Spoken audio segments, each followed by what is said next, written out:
हरे कृष्णा। हम लोग श्रीमद् भागवतम के 8वें स्कंद के 20वें अध्याय से चर्चा कर रहे हैं। 20वें अध्याय को शुरू करने जा रहे हैं। 20वें अध्याय का शीर्षक है बलि महाराज द्वारा ब्रह्मांड समर्पण। तो इससे पहले कि हम ये अध्याय शुरू करें, कृपया आप सब लोग मेरे साथ ही प्रार्थना बोलिए। ओम नमो भगवते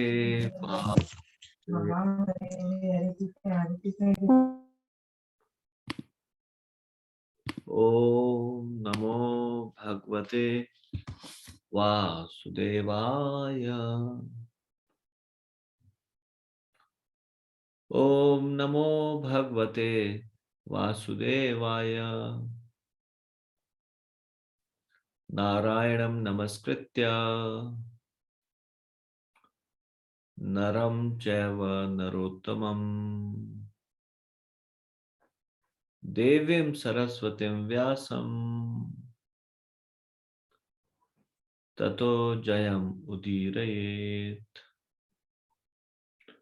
नष्टप्रायेषु अभद्रेषु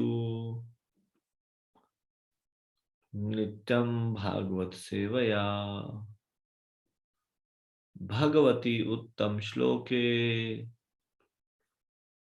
भक्तिर्भवति नैष्ठिकी।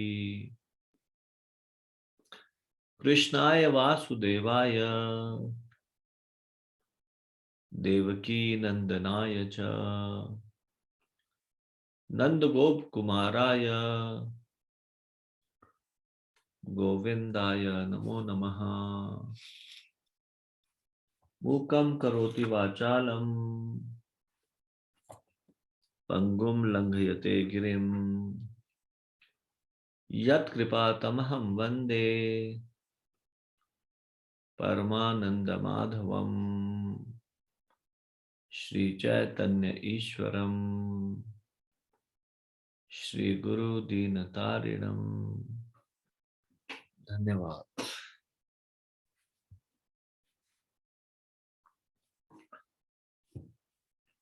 श्रीमद् भागवतम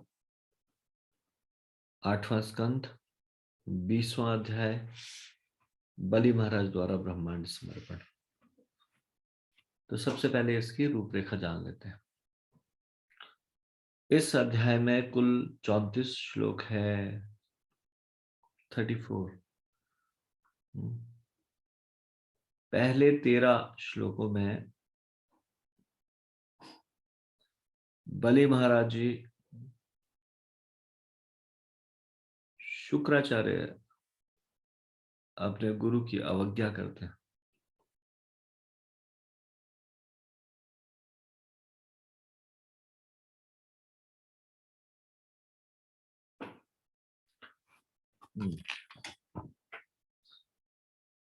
हमने पिछले अध्याय में पढ़ा था, अंत में शुक्राचार्य 9 कारण बताते हैं उनको दान क्यों नहीं देना चाहिए।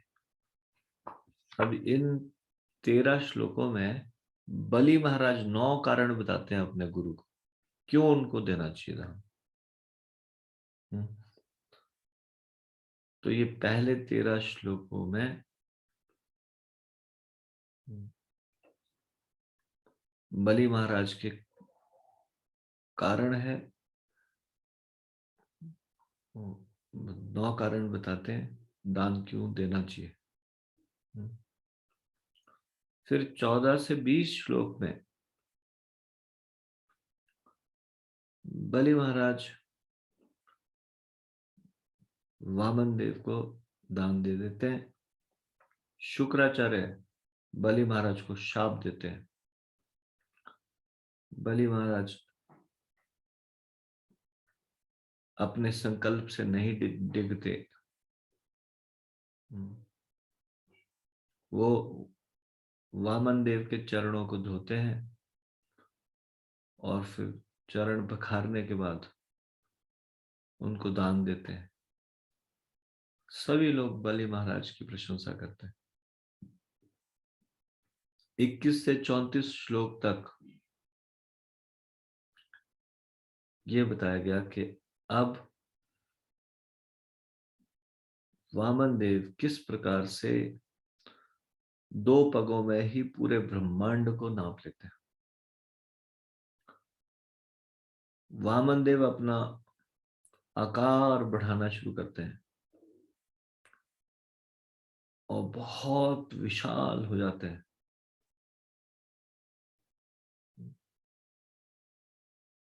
पूरे ब्रह्मांड को एक पग में नाप लेते हैं,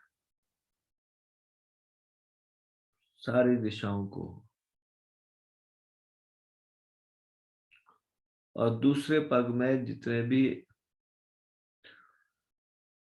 उच्च लोक है उनको नाप लेते हैं।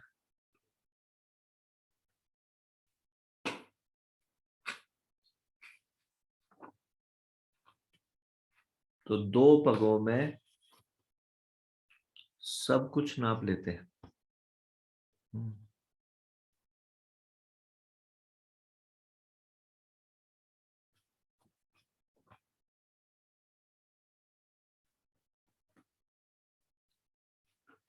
तो यहां पर ये अध्याय समाप्त हो जाता है। ये थी इस अध्याय की रूपरेखा। प्रभुपाद जी इसका सारांश इस प्रकार से दे रहे हैं। 20वें अध्याय का सारांश इस प्रकार है। यह जानते हुए भी कि वामन देव उन्हें ठग रहे हैं, बलि महाराज ने दान में अपना सर्वस्व भगवान को दे दिया। वामन देव ने अपने शरीर को विस्तीर्ण करके भगवान विष्णु जैसा विराट रूप धारण कर लिया। शुक्राचार्य का शिक्षाप्रद उपदेश सुनकर बलि महाराज सोच में पड़ गए। क्योंकि गृहस्थ का धर्म है कि वह धर्म अर्थ काम विषयक सिद्धांतों का पालन करे, अतः बलि महाराज को यह अनुचित लगा कि वे ब्रह्मचारी को दिया गया वचन वापस ले लें। ब्रह्मचारी को दिए गए वचन को पूरा न करना या झूठ बोलना कभी उचित नहीं होता, क्योंकि झूठ बोलना अत्यंत पाप में कार्य है। हर व्यक्ति को चाहिए कि झूठ बोलने के पापपूर्ण फलों से भयभीत रहे, क्योंकि पृथ्वी माता पाप में झूठ बोलने वाले का भार तक सहन नहीं कर सकती। साम्राज्य का विस्तार करना क्षणिक है, और यदि ऐसे विस्तार से प्रजा को कोई लाभ नहीं होता तो वह निरर्थक है। प्राचीन काल में सभी बड़े बड़े राजा तथा सम्राटों अपने राज्यों का विस्तार प्रजा के हित को ध्यान में रखकर करते थे। निसंदेह जनता के लाभ के लिए किए जाने वाले ऐसे कार्यों में व्यस्त रहते हुए उत्कृष्ट व्यक्तियों को कभी कभी अपना जीवन तक बलिदान करना पड़ता था। ऐसा कहा जाता है कि जिसके कार्य यशस्वी होते हैं वह कभी मरता नहीं, अमर हो जाता है। अतएव यश ही जीवन का लक्ष्य होना चाहिए, और यदि किसी को सत्कीर्ति के लिए दरिद्र भी बनना पड़े तो इसमें कोई हानि नहीं है।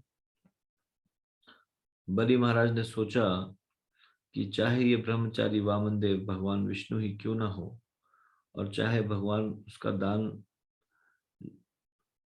लेकर उसे बंदी ही क्यों ना बना ले, वह उनसे द्वेष नहीं करेगा। इन सब बातों पर विचार करके अंततः बलि महाराज ने उन्हें अपना सर्वस्व दान में दे दिया। तब वामन देव ने तुरंत विराट रूप में अपना विस्तार कर लिया। उनकी कृपा से बलि महाराज देख सके कि भगवान सर्वव्यापी है और उनके शरीर में सब कुछ स्थित है। वे भगवान वामन देव का दर्शन परम विष्णु के रूप में कर सके, जो किरीट, पीतवस्त्र, श्रीवत्स चिन्ह, कौस्तुभ मणि, फूलों की माला तथा आभूषण धारण किए हुए थे, जो उनके सारे शरीर को सजाए हुए थे। भगवान ने धीरे धीरे सारे जगती तल को और फिर अपने शरीर का विस्तार करके सारे आकाश को आच्छादित कर दिया। उन्होंने अपने हाथों से सारी दिशाएं घेर ली और अपने द्वितीय पग से उन्होंने सारे उर्द लोगों को आच्छादित कर दिया। इस तरह ऐसा कोई रिक्त स्थान न बचा जहां वे अपना तीसरा पग रख सकते। तो ये था इसका सारांश। अब पहले श्लोक से हम शुरू करने जा रहे हैं। श्री शुक उवाच बलिरेवं गृहपतिः कुलाचार्येण भाषितः तूष्णीं भूत्वा क्षणम्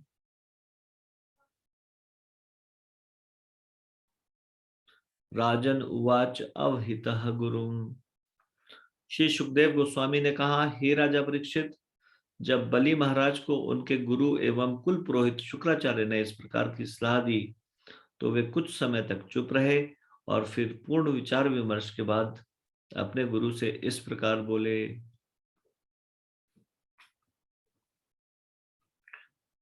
तात्पर्य, श्री विश्वनाथ चक्रवर्ती ठाकुर ने टिप्पणी की है कि बलि महाराज इस संवेदनशील बिंदु में मौन रहे। वे अपने गुरु शुक्राचार्य के आदेश की अवज्ञा कैसे कर सकते थे? बलि महाराज जैसे धीर व्यक्ति का कर्तव्य है कि वह अपने गुरु के आदेशों का तुरंत पालन करे, जैसा उन्होंने परामर्श दिया था। किंतु बलि महाराज ने यह भी विचार किया कि शुक्राचार्य को अब गुरु स्वीकार नहीं किया जा सकता, क्योंकि वे गुरु के कर्तव्य से विमुख हुए हैं। शास्त्रों के अनुसार गुरु का कर्तव्य है वह अपने शिष्यों को वापस अपने घर अर्थात भगवधाम वापस ले जाए। यदि वह ऐसा नहीं कर सकता और उल्टे अपने शिष्य के भगवधाम जब वापस जाने में बाधा पहुंचाता है तो वह गुरु नहीं रह सकता। गुरु न सस्यात्, ये श्रीमद् भागवतम में बताया गया 5वें स्कंद के 5वें अध्याय के 18वें श्लोक में। यदि कोई अपने शिष्यों को कृष्ण भावनामृत में अग्रसर होने में सक्षम नहीं बना सकता तो उसे गुरु नहीं बनना चाहिए।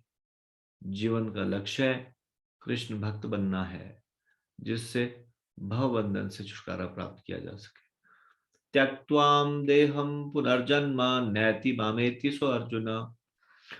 गुरु कृष्ण भावनामृत को विकसित करके शिष्य को इस अवस्था को प्राप्त करने में सहायता देता है। अब शुक्राचार्य ने बलि महाराज को सलाह दी थी कि वे वामन देव को दिए गए वचन से मुकर जाएं। अतएव ऐसी परिस्थिति में बलि महाराज ने सोचा कि यदि वे अपने गुरु के आदेश की अवज्ञा कर दें तो इसमें कोई दोष नहीं होगा।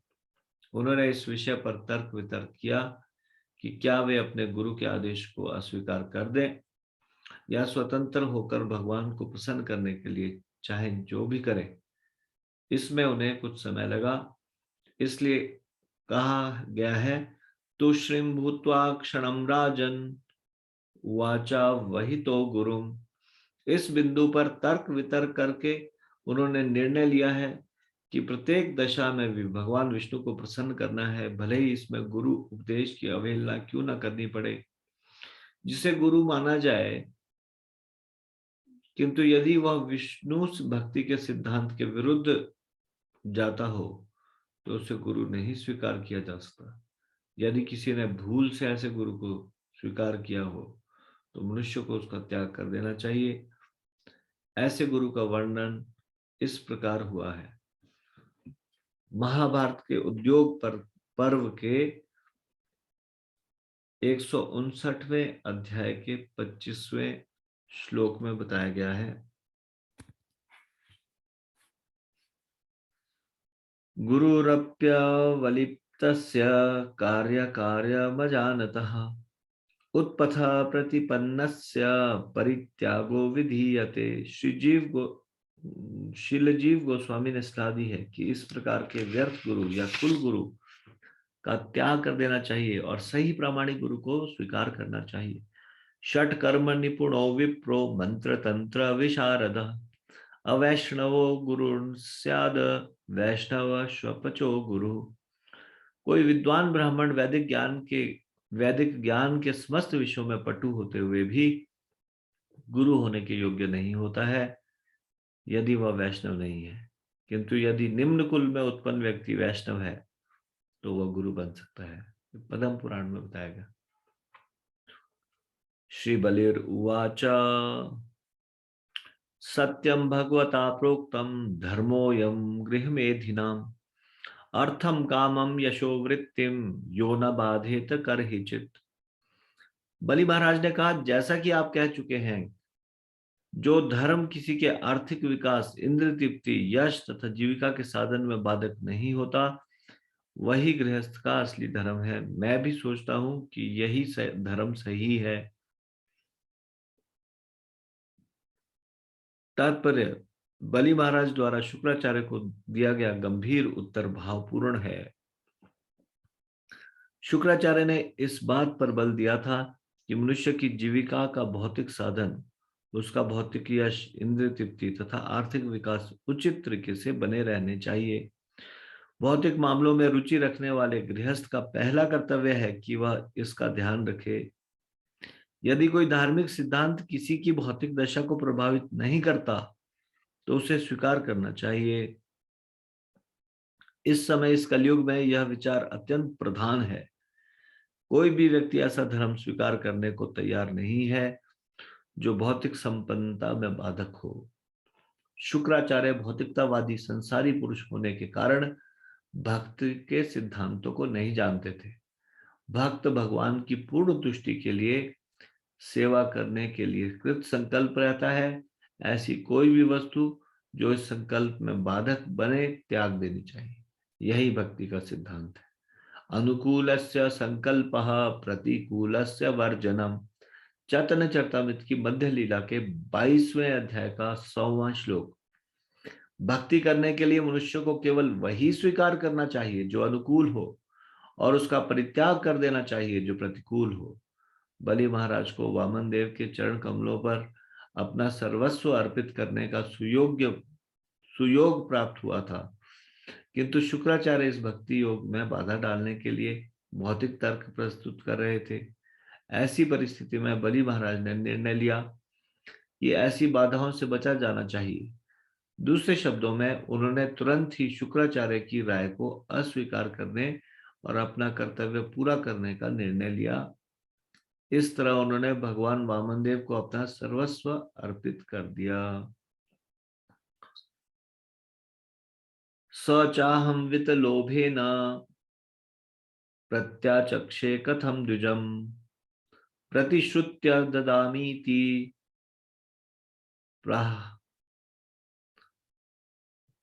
प्रहलादी कितवः यथा। मैं महाराज प्रहलाद का पौत्र हूं। जब मैं पहले ही कह चुका हूं कि मैं यह भूमि दान में दूंगा, तो फिर धन के लालच से मैं अपने वचन से किस तरह विचलित हो सकता हूं? मैं किस तरह एक सामान्य वंचक का आचरण कर सकता हूं, और वह भी एक ब्राह्मण के प्रति? तात्पर्य: बलि महाराज को पहले ही उनके पितामह प्रहलाद महाराज आशीर्वाद दे चुके थे, इसलिए असुर कुल में उत्पन्न होने पर भी वे विशुद्ध भक्त थे। उच्च भक्तों की दो कोटियां होती है, एक साधन सिद्ध तथा कृपा सिद्ध।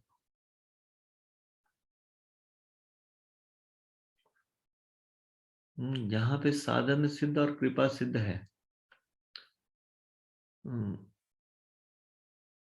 और कई बार हम ये भी पढ़ते हैं कि दो प्रकार के जीवात्मा है। ऐसा कुछ पढ़ा है हमने पहले? आपको कुछ याद आ रहा है? यहाँ पे तो भक्तों की दो कोटियां बताई गई है, साधन सिद्ध और कृपा सिद्ध। जीवात्मा की दो कोटियां क्या हमने पढ़ा था? किसी को याद आ रहा है? Please raise your hand. Gokul Geeta माता जी बताइए। रंजीत प्रभु। देखिए सब जी डन प्रणाम। नहीं। प्रभु जी नित्यबद्ध और नित्य सिद्ध प्रभु जी। हाँ, एक्सप्लेन कीजिए। प्रभु जी नित्य सिद्ध है जो कि भगवान के अंतरंग जो पार्षद है प्रभु जी, और जो नित्यबद्ध है प्रभु जी जो सामान्य जीव है प्रभु जी। और जो नित्य सिद्ध होते हैं प्रभु जी वो अपनी वास्तविक स्थिति में हमेशा रहते हैं। कभी कभी वो भगवान की लीला में सहायता के लिए प्रभु जी आते हैं, सामान्य जीव की तरह लगते हैं प्रभु जी, परंतु नित्य सिद्ध होते हैं प्रभु जी। वो भगवान की लीला में सहायता करने के लिए आ भी सकते हैं, नहीं भी आ सकते, सदा ही वे भगवान के धाम में भी रह सकते हैं। यस प्रभु जी, हरे कृष्ण। और नित्यबद्ध कभी भगवत धाम गए नहीं। मतलब वो सदा से बद्ध अवस्था में ही रहे।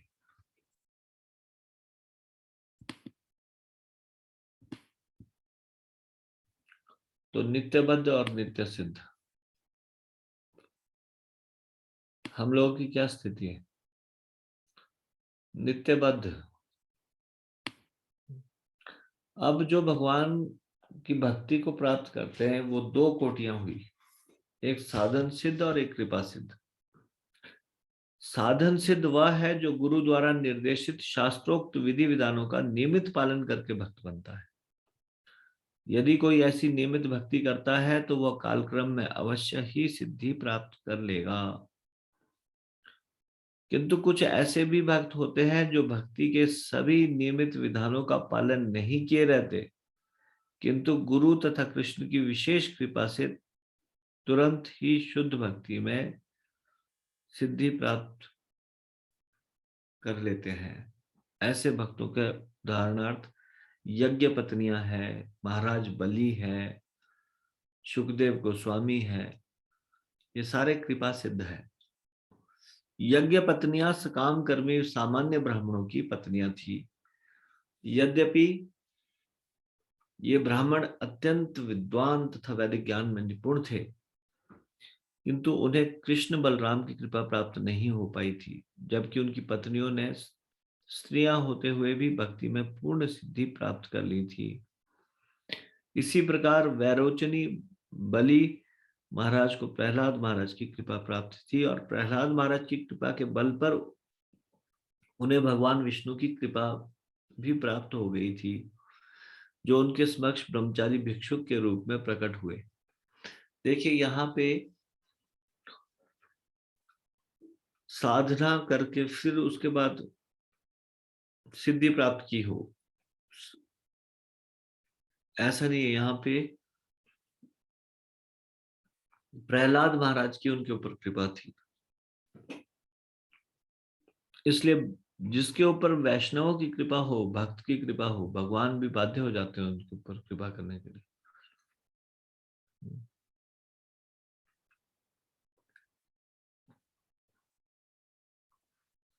इस प्रकार बलि महाराज कृपा सिद्ध बन गए, क्योंकि उन पर गुरु तथा कृष्ण दोनों की विशेष कृपा दृष्टि थी। चैतन्य महाप्रभु ने इस कृपा की पुष्टि की है। गुरु कृष्ण प्रसादे पाए भक्ति लता बीज, चैतन्य चरितमृत मध्य लीला 19वें अध्याय का 151वां श्लोक।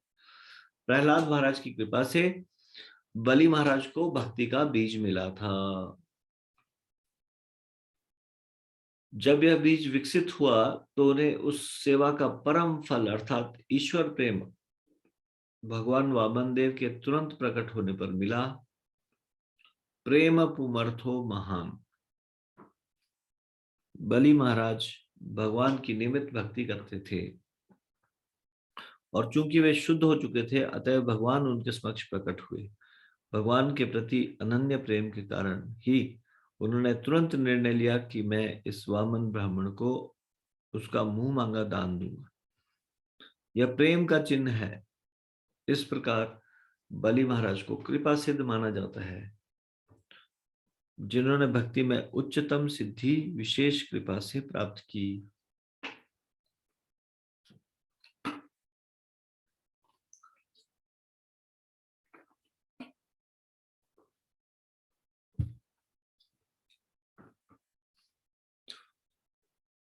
न ह्यसत्यात् परो धर्मा इति होवाच भूरियम् सर्वं सोढुमलं मन्ये ऋते लीक परम नरम। असत्य से बढ़कर पाप में कुछ भी नहीं है। इसी कारण से एक बार माता पृथ्वी ने कहा था, मैं किसी भी भारी बोझ को सहन कर सकती हूँ, किसी झूठे व्यक्ति को नहीं। तात्पर्य, पृथ्वी पर अनेक विशाल पर्वत तथा सागर है जो अत्यंत भारी हैं और उनको धारण करने में माता पृथ्वी को कोई कठिनाई नहीं होती, किंतु वह अपने को तब अत्यधिक बोझिल अनुभव करती है जब उसे एक भी झूठे व्यक्ति को सहन करना पड़ता है। कहा जाता है कि कलयुग में असत्य एक सामान्य बात है, माएव व्यवहारिके, श्रीमद् भागवतम के 12वें स्कंद के दूसरे अध्याय का 3रा श्लोक। यहां तक कि सामान्य व्यवहार में भी लोग अनेक झूठ बोलने के आदी होते हैं। कोई भी झूठ बोलने के पाप फलों से मुक्त नहीं है। ऐसी परिस्थिति में कोई भी अनुमान लगा सकता है कि पृथ्वी कितनी बोझिल हो चुकी है।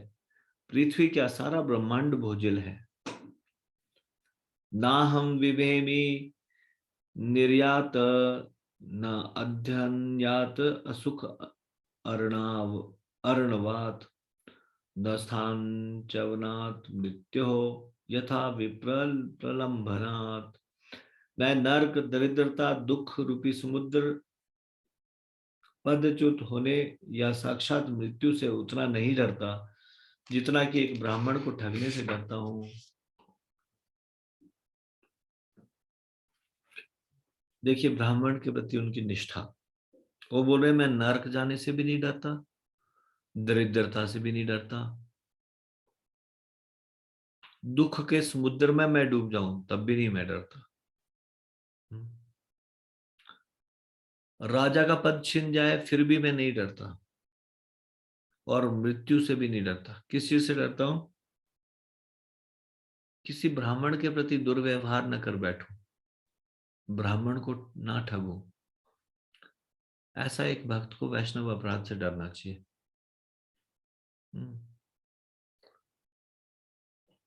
वैष्णव अपराध भयंकर होता है। भगवान को हमसे विमुख करवा सकता है। 6वां श्लोक। यद्यथास्यति लोके अस्मिन् संपरेतम धनादिकम तस्य त्यागे निमित्तिम किम विप्रस्तुषेत न तेन चेत। हे प्रभु, आप यह भी देख सकते हैं कि इस संसार का सारा भौतिक ऐश्वर्य उसके स्वामी की मृत्यु के समय निश्चित रूप से विलग हो जाता है। अतएव यदि ब्राह्मण वामन देव दिए गए उपहारों दान से तुष्ट नहीं होते तो क्यों न उन्हें उस धन से तुष्ट कर लिया जाए जो मृत्यु के समय चला जाने वाला है।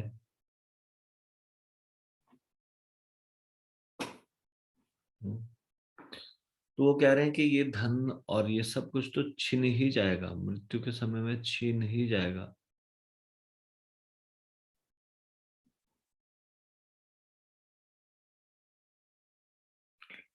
तो वामन देव को क्यों ना उन दान या उपहारों से संतुष्ट किया जाए, उस धन से तुष्ट किया जाए जो मृत्यु के समय में वैसे भी चले जाने वाला है। तात्पर्य विप्र शब्द का अर्थ है ब्राह्मण। ब्राह्मण होने के साथ साथ विप्र शब्द का एक और अर्थ है गोपनीय। बलि महाराज ने बिना विचार विमर्श किए गुप्त रीति से वामन देव को दान देने का निर्णय लिया था, किंतु चूंकि ऐसे निर्णयों से असुरों तथा उनके गुरु शुक्राचार्य के दिल दुखी हो जाते, इसलिए उन्होंने अनिश्चित रूप से बात कही। शुद्ध भक्त के रूप में बलि महाराज ने पहले ही भगवान विष्णु को समस्त भूमि देने का निर्णय कर लिया था।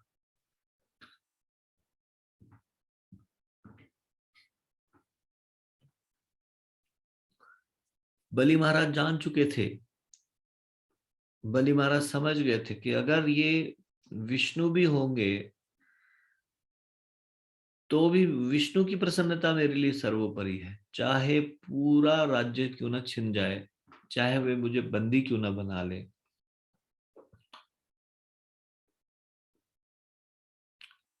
भगवान की योजना से वो असुरों के राजा के पद पर है।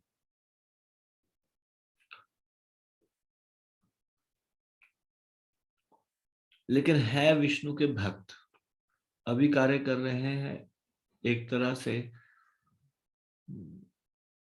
एक रंगमंच में जैसे कलाकार अभिनय करता है, तो वैसे ये भी इस प्रकार का अभिनय कर रहे हैं संसार के रंगमंच पर, जिसमें वो देवताओं के शत्रु हैं। लेकिन मन ही मन बलि महाराज इस बात के लिए तैयार है कि ये बहुत अच्छा होगा यदि सारी की सारी भूमि लेके, सारा ब्रह्मांड लेके भी अगर भगवान प्रसन्न हो जाए। श्रेय कुर्वन्ति भूतानां साधो दुस्तया जासुभि दध्यषि विप्रभृत्यः को विकल्पो धरादिषु। ददीची, शिबी तथा अन्य अनेक महापुरुष जन साधारण के लाभ हेतु अपने प्राणों तक की आहुति देने के इच्छुक थे। इतिहास इसका साक्षी है, तो फिर इस नगण्य भूमि को क्यों न त्याग दिया जाए? इसके लिए गंभीर सोच विचार कैसा? बलि महाराज शुक्राचार्य जी से कह रहे, गुरु को जो शिक्षा देनी चाहिए शिष्य को, यहाँ पे शिष्य को शिक्षा देनी पड़ रही है गुरु को। वो बोल रही है नगण्य भूमि है, इसको क्यों ना त्याग दिया जाए? इसमें क्या गंभीर सोच विचार कैसा? एग्जाम्पल बता रहे उनको, दधीची का, शिवी का, ऐसे अनेक महापुरुष हुए। तात्पर्य, बलि महाराज भगवान विष्णु को सर्वस्व देने के लिए तैयार थे, किंतु शुक्राचार्य पेशेवर पुरोहित होने के कारण शायद उत्सुकता पूर्वक प्रतीक्षा कर रहे थे और संदेह कर रहे थे कि इतिहास में क्या ऐसा कोई साक्ष्य है जिसमें किसी ने अपना सर्वस्व दान दे दिया हो। किंतु बलि महाराज ने महाराज शिवी और महाराज दधीची के जीवंत उदाहरण प्रस्तुत किए, जिन्होंने जनता की भलाई के लिए अपने प्राण तक दे दिए। यह सच है कि मनुष्य में हर भौतिक वस्तु के प्रति विशेषतः अपनी भूमि के लिए आसक्ति होती है, किंतु जैसा कि भगवत गीता में कहा गया है, मृत्यु के समय भूमि तथा अन्य संपत्ति बलपूर्वक छीन ली जाती है। मृत्यु सर्वहरश्चाहम, मृत्यु सब कुछ हर के ले जाती है। बलि महाराज से उनका सर्वस्व लेने के लिए साक्षात भगवान स्वयं प्रकट हुए थे और बलि महाराज परम भाग्यशाली थे कि वे उनका साक्षात दर्शन कर सके। किंतु जो अभक्त होते हैं वे भगवान का साक्षात दर्शन नहीं कर पाते। ऐसे व्यक्तियों के लिए भगवान मृत्यु के रूप में आते हैं और उसका सारा धन धान्य बलपूर्वक छीन लेते हैं। ऐसी दशा में क्यों ना हम अपनी धन संपदा से विमुख होकर उसे भगवान विष्णु को उनकी तुष्टि के लिए समर्पित कर दें। इस प्रसंग में श्री चाणक्य पंडित का कहना है, सन्निमिते वरम त्यागो विनाशे नियते सति। क्योंकि हमारा धन एवं संपदा सदा नहीं रहने वाला है, अपितु किसी न किसी बहाने छीन लिया जाएगा। अतएव जब तक वह हमारे पास है, श्रेयस्कर यही होगा कि उसका उपयोग किसी कल्याण कार्य के लिए दान देने में किया जाए। अतः बलि महाराज ने अपने तथाकथित गुरु के आदेश का उल्लंघन किया।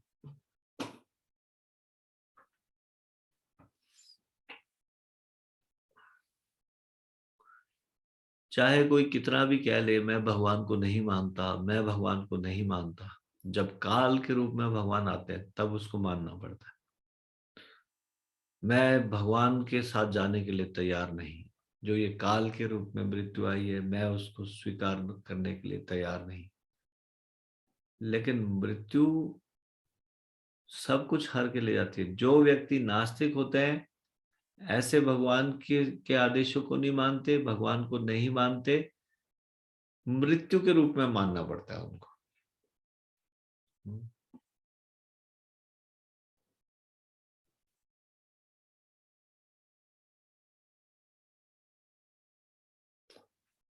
8वां श्लोक। यरियं बुभुक्षे ब्रह्मन् दैत्येन्द्रैर्निवर्तिभिः तेषां कालो ग्रसिल्लोकान् न यशोधिगतं भुवि। हे ब्राह्मण श्रेष्ठ, निसंदेह उन महान असुर राजाओं ने इस संसार का भोग किया है जो युद्ध करने से कभी भी हिचकिचाते नहीं थे, किंतु कालांतर में उनकी कीर्ति के अतिरिक्त उनके पास की हर वस्तु छीन ली गई और वे उस कीर्ति के बल पर आज भी विद्यमान है। दूसरे शब्दों में मनुष्य को चाहिए कि सब कुछ छोड़कर सुयश अर्जित करने का प्रयास करें। अब वो भौतिक व्यक्ति है, पेशेवर पुरोहित है, उनको आध्यात्मिक बात समझ में नहीं आती, तो फिर ये दूसरी तरह से समझा रहे शुक्राचार्य को कि ठीक है, अगर भौतिक लाभ की बात करते हो तो भौतिक लाभ में ये एक भौतिक लाभ है, यश की प्राप्ति। हाँ, यश क्यों ना अर्जित किया जाए? ये संसार की सारी चीजें चले जाएगी मृत्यु के पश्चात, लेकिन यश फिर भी जीवित रहेगा। हजारों साल, लाखों साल तक व्यक्ति जीवित रहता है, यशस्वी व्यक्ति, उसकी कीर्ति सदा रहती है। तो स्पिरिचुअल बातें ज्यादा समझ नहीं आएगी तो बोलते चलो मैटीरियली समझा देते हैं कि नहीं, फिर भी यही श्रेयस्कर रहेगा, ऐसा सर्वस्व दान करके यश की प्राप्ति होगी।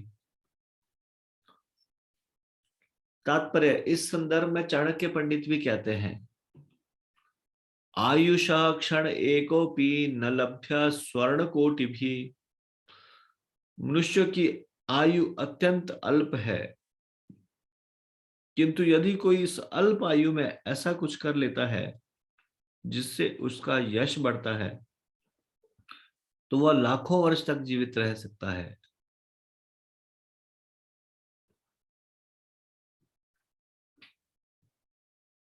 अतः बलि महाराज ने तय किया कि वे अपने गुरु के इस आदेश का पालन नहीं करेंगे कि वामन देव को दिए गए वचन से वे विचलित हो जाए।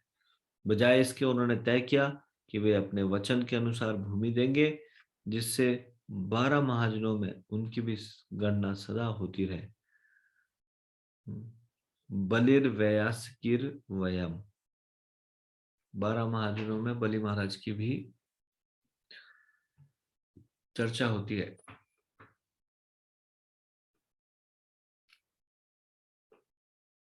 एक महाजन को फॉलो करके दूसरा व्यक्ति भी महाजन बन सकता है। सुलभा युधि विप्रर्षे यन्निवृत्तास तनुत्यजः न तथा तीर्थ आयाते श्रद्धया ये धन त्यजः। हे ब्राह्मण श्रेष्ठ, ऐसे अनेक लोग हुए हैं जिन्होंने युद्ध से न डरकर युद्ध भूमि में अपने प्राणों की बलि दे दी है, किंतु ऐसा अवसर किसी को विरले ही मिला है। जब किसी मनुष्य ने अपना संचित धन किसी ऐसे साधु पुरुष को निष्ठापूर्वक दान दिया हो जो तीर्थ स्थल को जन्म देता है, मतलब युद्ध भूमि में प्राण देने वालों की तो फिर भी संख्या मिल जाएगी,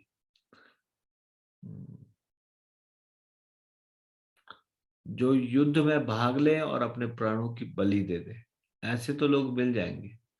पर ऐसा अवसर किसको मिलता है कि वो अपने संचित धन को किसी ऐसे साधु पुरुष को निष्ठापूर्वक दान करे जो तीर्थ स्थल को जन्म देता है।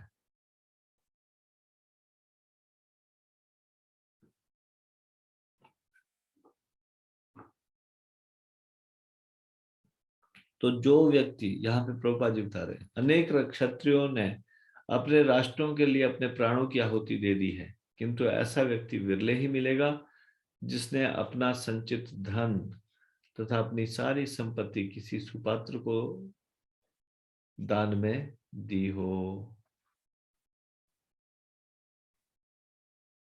भगवत गीता के 17वें अध्याय का 20वां श्लोक में कहा गया है, दातव्यम इति यद्दानम दीयते अनुपकारिणे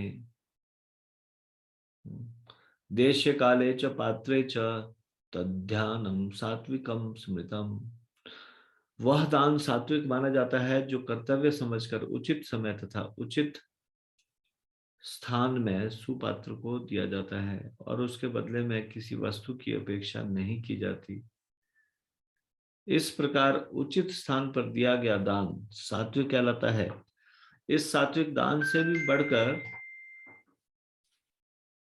वह दिव्य ज्ञान है जिसमें भगवान के लिए सर्वस्व अर्पित कर दिया जाता है। तो सात्विक दान को उचित दान माना जाता है। सात्विक दान से भी एक दान है जिसमें भगवान के लिए सर्वस्व अर्पित कर दिया जाए। भगवान वामन देव बलि महाराज के पास भिक्षा मांगने आए थे। भला दान देने का ऐसा सुयोग्य किसे मिल सकता है? अतएव बलि महाराज ने बिना किसी हिचक के भगवान को मुंह मांगा दान देने का निर्णय लिया। मनुष्यों को युद्ध भूमि में जीवन होम करने के अनेक अवसर प्राप्त हो सकते हैं, किंतु इस प्रकार का अवसर शायद ही किसी को मिलता हो।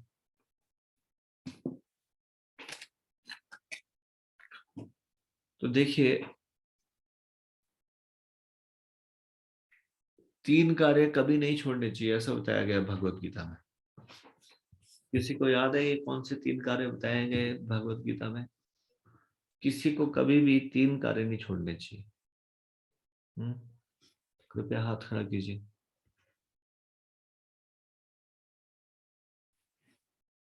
ऐसे कौन से 3 कार्य हैं जो कभी भी छोड़ने नहीं चाहिए, ऐसा भगवत गीता में बताया गया है ना?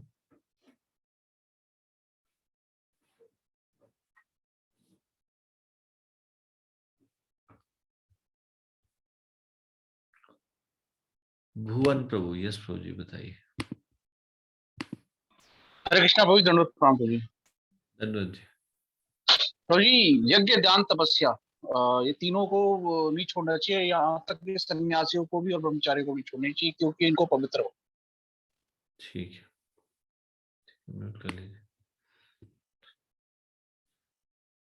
यज्ञ, दान और तपस्या, ये 3 कार्य है, कभी भी किसी भी अवस्था में नहीं छोड़ने चाहिए। किसी भी व्यक्ति को नहीं छोड़ने चाहिए।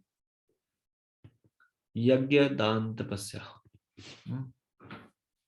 तो एक भक्त, जब कोई भक्त बन जाता है, एक भक्त भी ये कार्य नहीं छोड़ता कभी। मान लीजिए कोई एक भिक्षुक भी बन जाता है, यदि सामर्थ्य हो उसको भी, अगर कोई याचक आ जाए तो एक भिक्षुक खुद जो भिखारी है उसको भी ये कार्य नहीं छोड़ना चाहिए।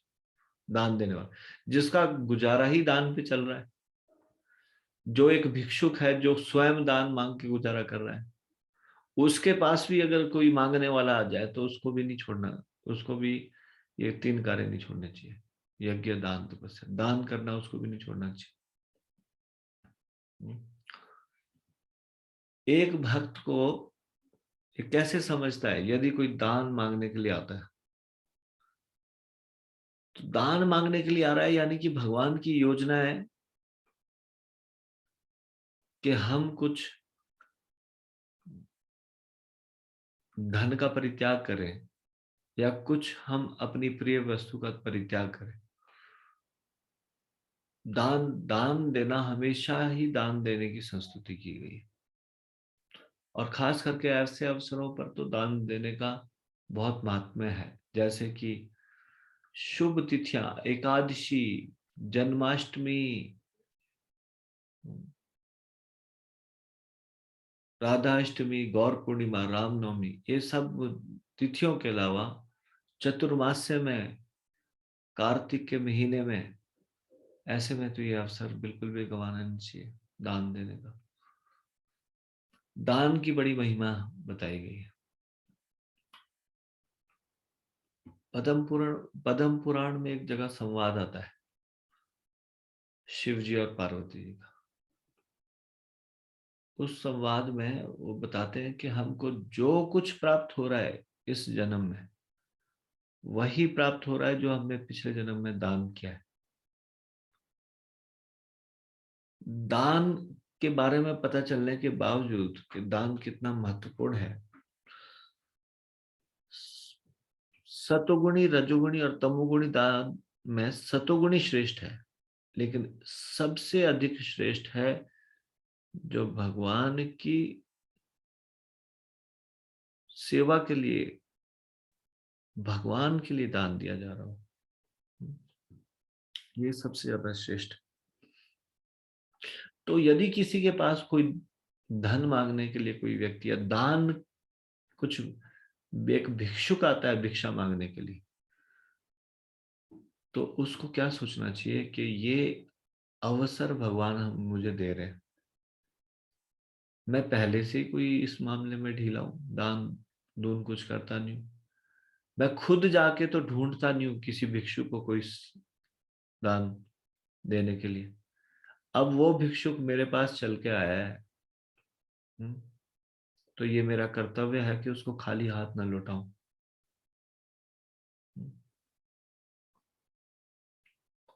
तो एक तरफ तो हम दान की इतनी महिमा सुनते हैं, और दूसरी तरफ हम ये भी सुनते हैं कि यदि हमारा दान का कोई दुरुपयोग करता है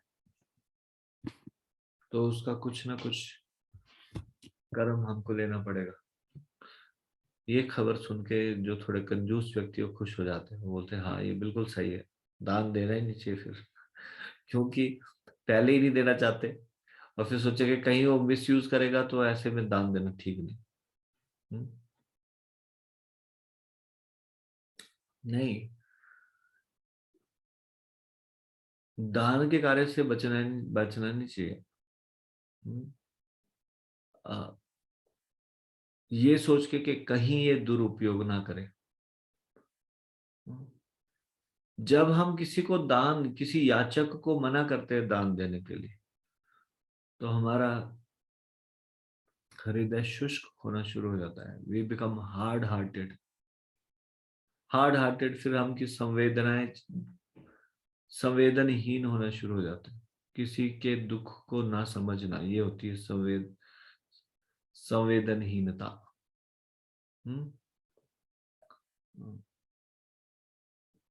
मैं दिल्ली मंदिर में एक भक्त हैं, बड़े वरिष्ठ भक्त हैं, उनको देखता हूँ हमेशा।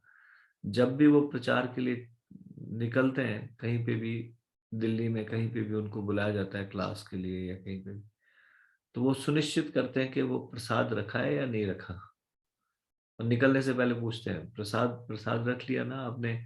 जो उनके साथ में असिस्टेंट है उसको पूछते हैं, तो वो बोलते हैं हाँ प्रभु जी प्रसाद रख लिया। तो फिर कोई मुझे बता रहा था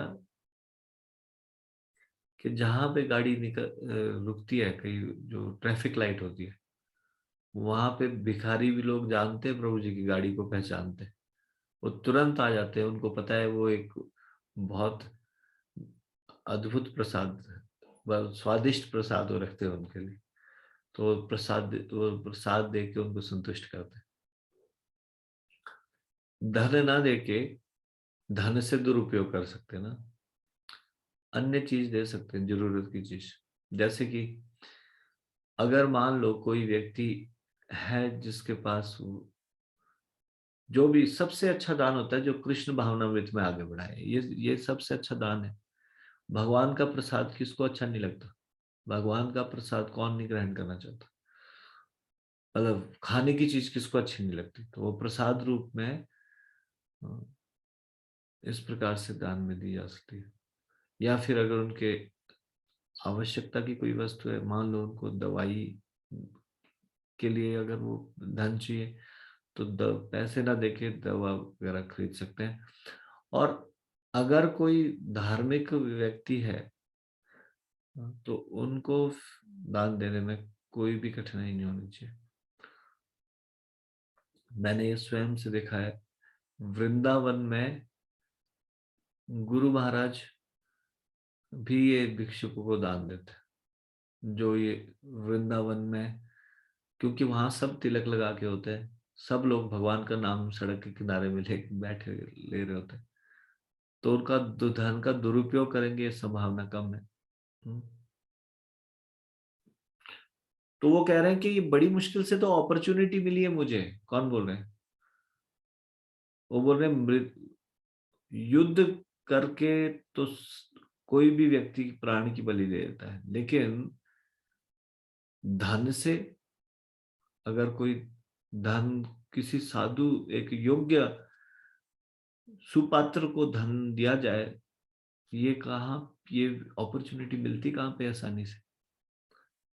ऐसे ही कोई याचक अगर आता है तो एक व्यक्ति जो जो गीता के इस नियम को जानता है, यज्ञ दान तपस्या है, किसी को छोड़ना नहीं चाहिए, तो वो इसको सोचता है ये भगवान चाहते हैं कि मैं उस व्यक्ति को दान दूं, आगे पीछे तो मैं कभी दान देता नहीं, लेकिन भगवान इस व्यक्ति को मेरे पास भेज रहे हैं मेरी संसार के प्रति आसक्ति कम करने के लिए। यहां पे बलि महाराज भी ऐसी सोच रहे हैं कि ये एक ऐसा सुयोग प्राप्त हुआ है, इसको मैं कैसे हाथ से जाने दूं। मनस्विनः कारुणिकस्य शोभनम यदर्थि कामोपनयेन दुर्गतिः कुतः पुनर्ब्रह्म विदाम भवादृशाम ततो वटोरस्य ददामि वांछितम। दान देने से उदार तथा दयालु व्यक्ति निसंदेह और अधिक शुभ बन जाता है, विशेषतया जब वह आप जैसे पुरुष को दान देता है। ऐसी परिस्थिति में मुझे इस लघु ब्रह्मचारी को उसका मुंह मांगा दान देना चाहिए। तात्पर्य, यदि कोई व्यापार, जुआ, वैश्यागमन या नशा करने के कारण धन गंवा देता है तो और दरिद्र बन जाता है तो उसकी कोई प्रशंसा नहीं करेगा, किंतु यदि कोई दान में अपनी सारी संपत्ति देकर दरिद्र हो जाता है तो वह विश्व वंद्य हो जाता है।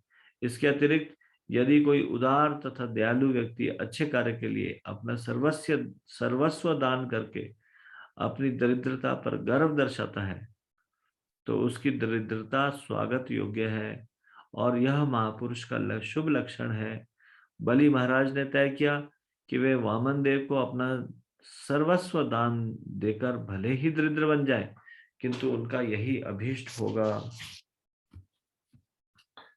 यजन्ति यज्ञं क्रतुभिर्यमादृता भवन्त आम्नाय विधान को विदा स एव विष्णुर्वरदोस्तु वापरो दास्याम्य मुष्मे क्षितिम इप्सिताम मुने।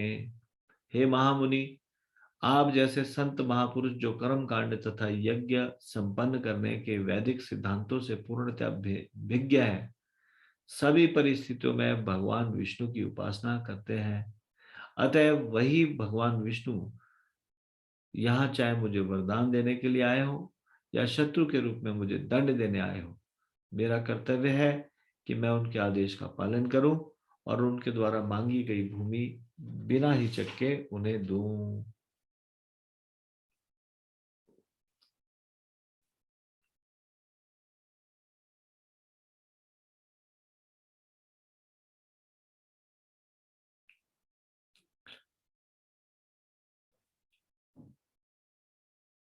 कर्म कांड और यज्ञ संपन्न करने की भी तो यही वैदिक सिद्धांत है, यही विधि है और आप सब कुछ जानते हैं। ऐसे ही बलि महाराज जी उनको कह रहे हैं।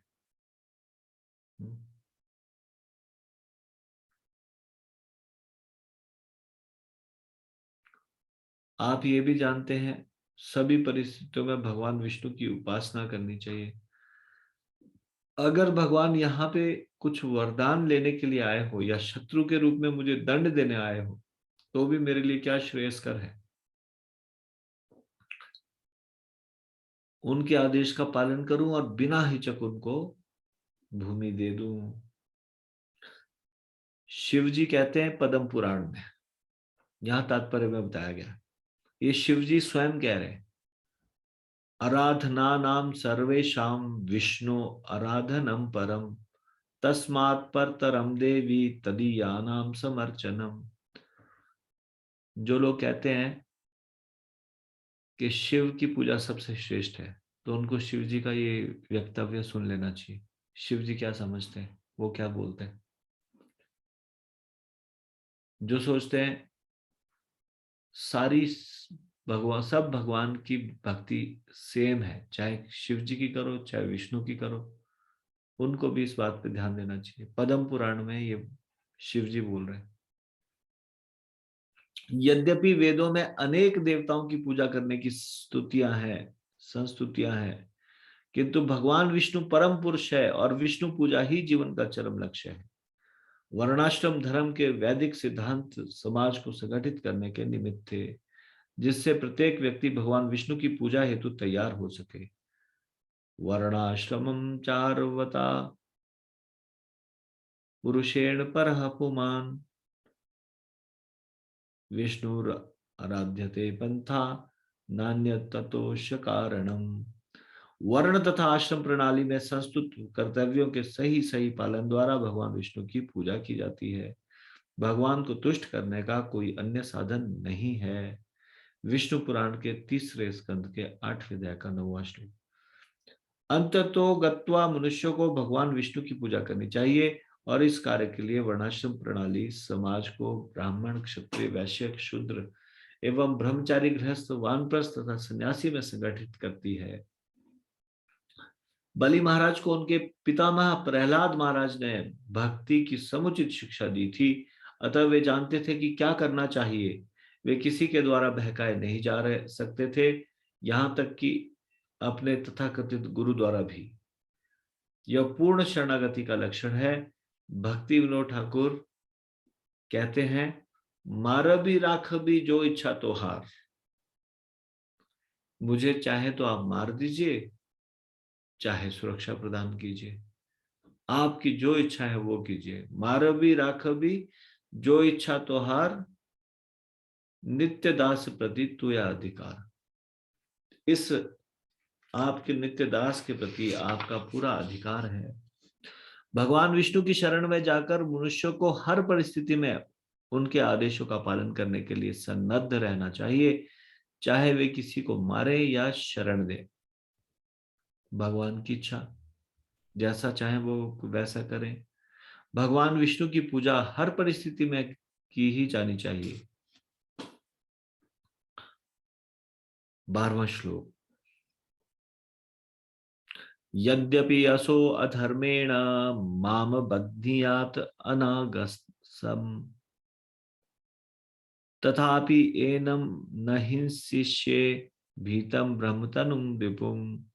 यद्यपि वे साक्षात विष्णु है, किंतु भयवश उन्होंने मेरे पास भिक्षा मांगने आने के लिए ब्राह्मण का वेश धारण कर रखा है। ऐसी परिस्थिति में जब उन्होंने ब्राह्मण रूप धारण कर रखा है, तो वे चाहे अधर्म द्वारा मुझे बंदी बनाते हैं या मेरा वध भी कर देते हैं, तब भी मैं उनसे बदला नहीं लूंगा। यद्यपि वे मेरे शत्रु हैं। शत्रु है और पूज्य भी है, ऐसा कैसे?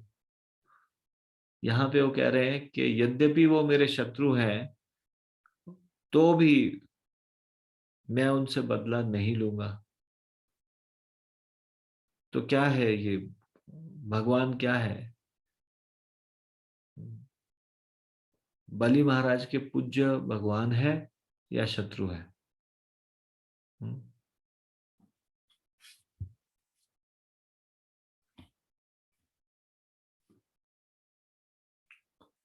यहाँ पे कह रहे हैं भले ही वो मेरे शत्रु हो, तो भी मैं उनसे बदला नहीं लूंगा। यहाँ पे शत्रु इसलिए बोला जा रहा है क्योंकि वो शत्रुओं का साथ दे रहे हैं। शत्रु है देवता, और देवताओं का पक्ष लेने के लिए उनकी तरफदारी कर रहे हैं। तो शत्रु का मित्र शत्रु होता है।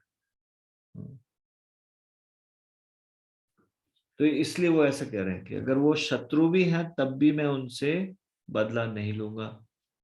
तात्पर्य, यदि भगवान विष्णु जिस रूप में है उसी में बलि महाराज के पास आए होते और उन्होंने उनसे कुछ करने को कहा होता, तो वह यह निश्चित है कि बलि महाराज उनकी प्रार्थना को अस्वीकार न करते।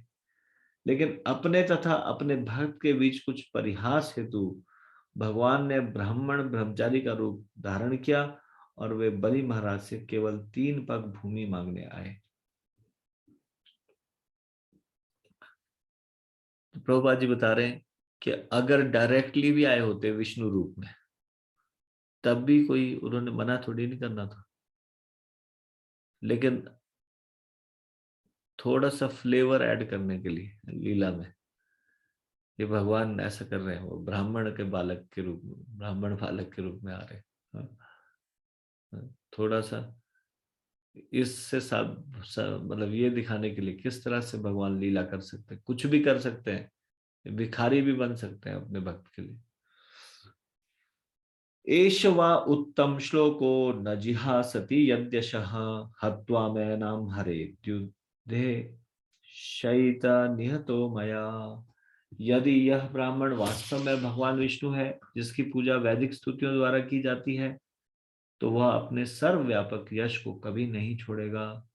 वह या तो मेरे द्वारा मारा जाकर धराशायी हो जाएगा या युद्ध में मेरा वध कर देगा।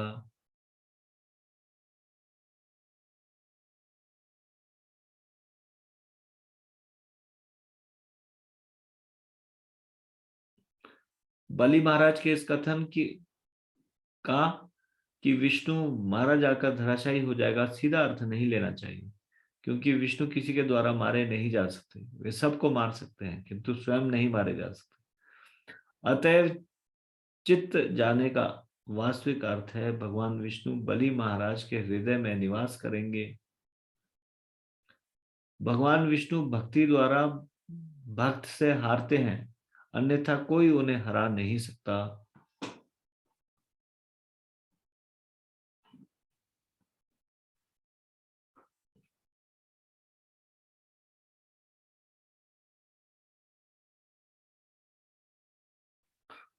तो वो कह रहे हैं कि ये अगर विष्णु है, अगर आप सही कह रहे हो, शुक्राचार्य जी को बोल रहे हैं, और ये विष्णु ही है, तो वो अपने सर्वव्यापक यश को कभी नहीं छोड़ेंगे। या तो वो मेरे द्वारा हराए जाएंगे, ये इसका अर्थ है, गूढ़ अर्थ। हराए जाएंगे मतलब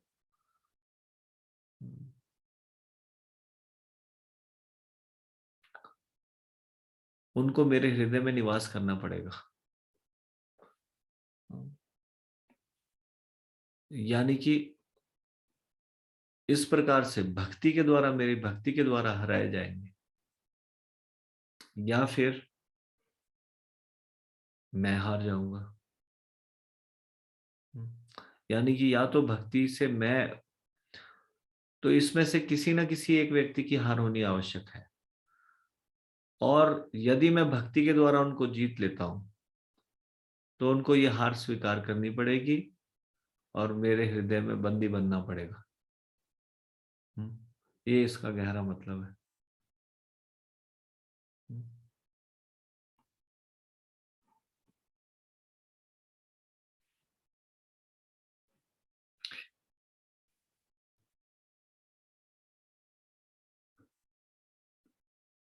श्री शुक उवाच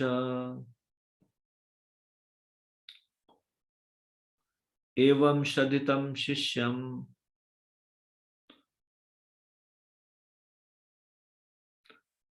अनादेश करम गुरु शशाप देव प्रहृतः सत्यसंधम मनस्विनम। श्री सुखदेव गोस्वामी ने आगे कहा, तत्पश्चात भगवान से प्रेरित होकर गुरु शुक्राचार्य ने अपने उच्च शिष्य बलि महाराज को शाप दे दिया, जो इतने उदार एवं सत्यनिष्ठ थे कि अपने गुरु के आदेशों को मानने की बजाय उनकी आज्ञा का उल्लंघन करना चाह रहे थे। तात्पर्य, बलि महाराज तथा उनके गुरु शुक्राचार्य के आचरण में यही अंतर था कि बलि महाराज में तो पहले से इष्ट प्रेम विकसित हो चुका था, किंतु नैतिक कर्मकांड के पुरोहित मात्र होने के कारण शुक्राचार्य में ऐसा नहीं हो पाया था। इस प्रकार शुक्राचार्य को भगवान से कभी प्रेरणा नहीं मिली कि भक्ति विकसित करे। भगवत गीता के 10वें अध्याय के 10वें श्लोक में स्वयं भगवान कहते हैं, तेषाम सतत युक्तानाम भजताम प्रीतिपूर्वकम ददामि बुद्धि योगम तम येन मामुपयान्ति ते। जो लोग निरंतर भक्ति करते हैं और प्रेम पूर्वक मेरी पूजा करते हैं, उन्हें मैं ज्ञान देता हूं जिससे वे मेरे पास आ सकते हैं। जो भक्तगण सचमुच श्रद्धा तथा प्रेम के कारण भक्ति में लगे रहते हैं, उन्हें भगवान प्रेरित करते हैं। वैष्णव जन कभी भी कर्मकांडी स्मार्त ब्राह्मणों की परवाह नहीं करते। इसलिए श्रील सनातन गोस्वामी ने वैष्णवों के मार्ग निर्देशन के लिए, जो स्मार्त विधि का कभी पालन नहीं करते, हरि भक्ति विलास का संकलन किया है। यद्यपि भगवान जन जन के हृदय में वास करते हैं, किंतु जब तक कोई वैष्णव नहीं होता और जब तक वह भक्ति में निरत नहीं होता, तब तक उसे सही उपदेश प्राप्त नहीं हो पाता जिससे वह भगवत धाम वापस जा सके।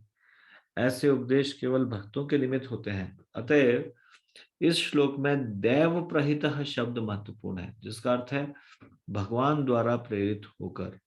शुक्राचार्य को चाहिए था कि वे बलि महाराज को प्रोत्साहित करते कि वे भगवान विष्णु को सर्वस्व दे दे। यह भगवत प्रेम का लक्षण होता, किंतु उन्होंने ऐसा नहीं किया। विपरीत इसके उन्होंने अपने भक्त शिष्य को शाप देकर दंडित करना चाहा।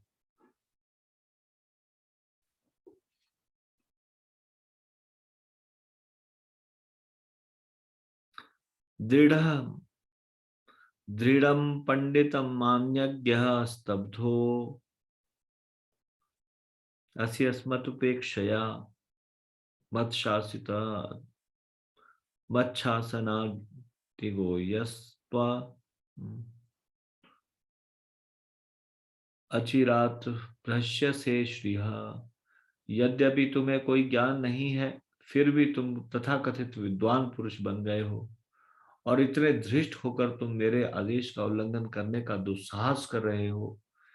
मेरी आज्ञा का उल्लंघन करने के कारण तुम शीघ्र ही सारे ऐश्वर्य से विहीन हो जाओगे। ये ब्लेसिंग इन डिस्गाइज हो गया है। ब्लेसिंग इन डिस्गाइज होता है छुपे हुए रूप में कृपा प्राप्त हो जाने। दिया तो था श्राप, लेकिन एक बड़ी विशेष कृपा होगी इस शाप में। कोई शास्त्रों से कोई एग्जांपल बता सकता है blessing in disguise? Blessing in disguise मतलब जो कृपा छुपी हो शाप में।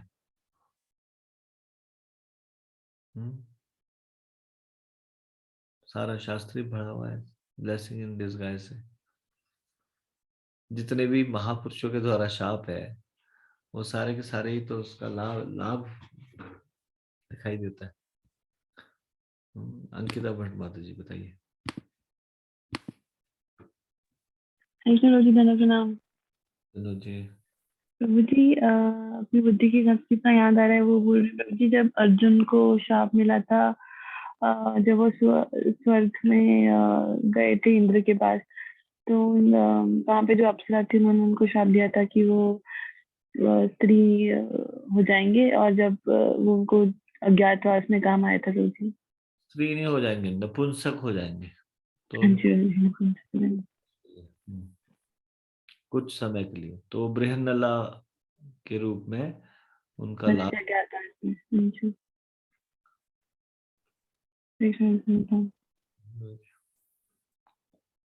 कीर्तिमा चौहान माता जी।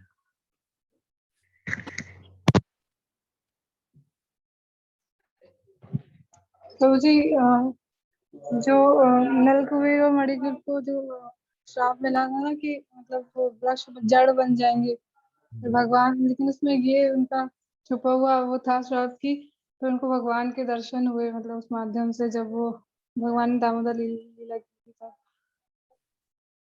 ठीक है। हरे कृष्ण। धन्यवाद जी।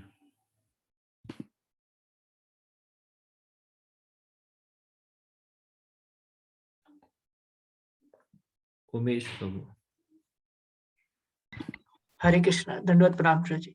प्रभु जी, नारद मुनि जी को जब श्राप मिला था कि वो किनके पुत्रों को ब्रह्मचारी बनाई जा रहे थे, तो उन्होंने कहा कि ये बड़ी प्रॉब्लम क्रिएट कर रहे हैं, आप एक जगह कहीं पे भी अब रहोगे नहीं।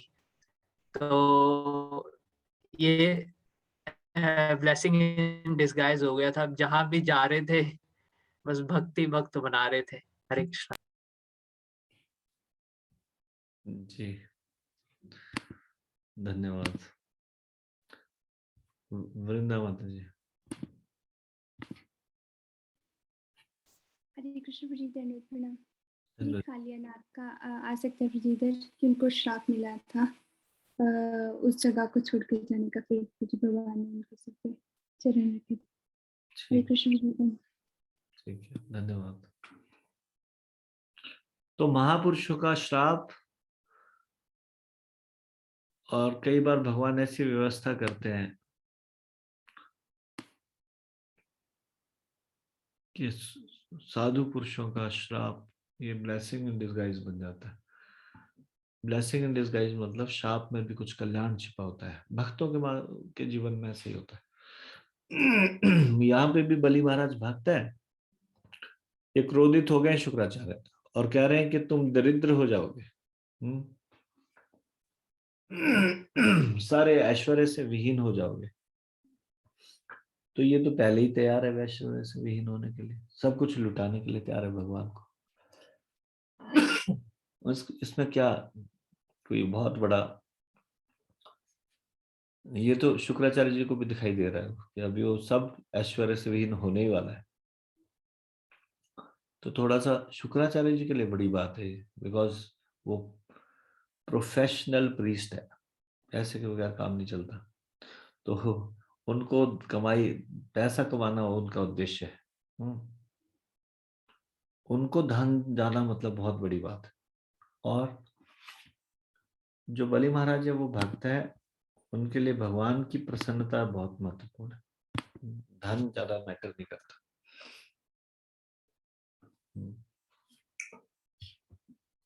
तात्पर्य, श्री विश्वनाथ चक्रवर्ती ठाकुर कहते हैं कि बलि महाराज पंडित मानी नहीं थे, अर्थात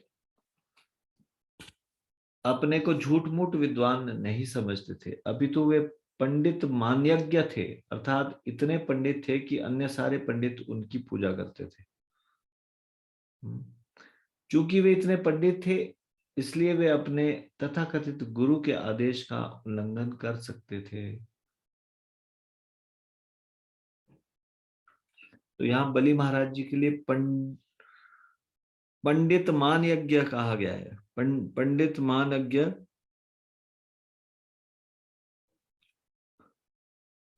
ये दोनों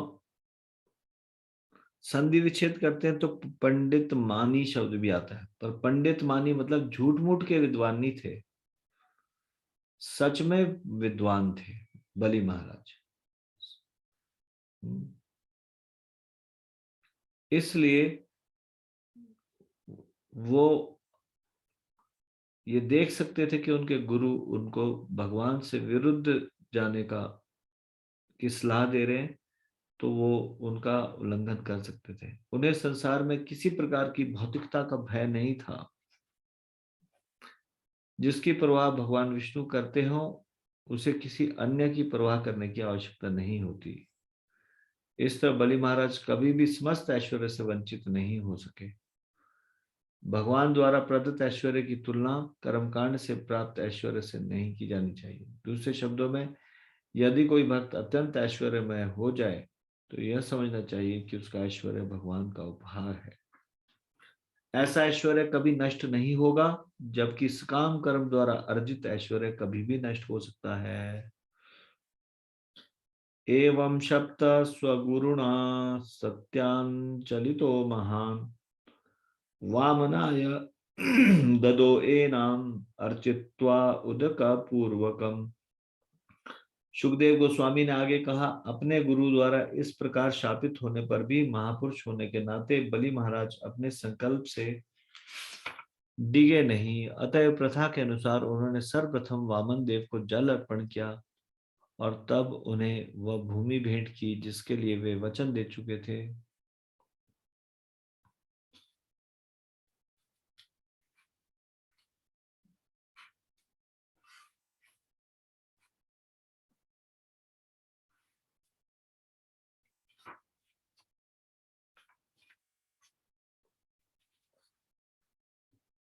विंध्यावली तदा आगत्य पत्नी जालक मालिनी अनिन्ये कलशम हेमम अवने जनि अपामृतम।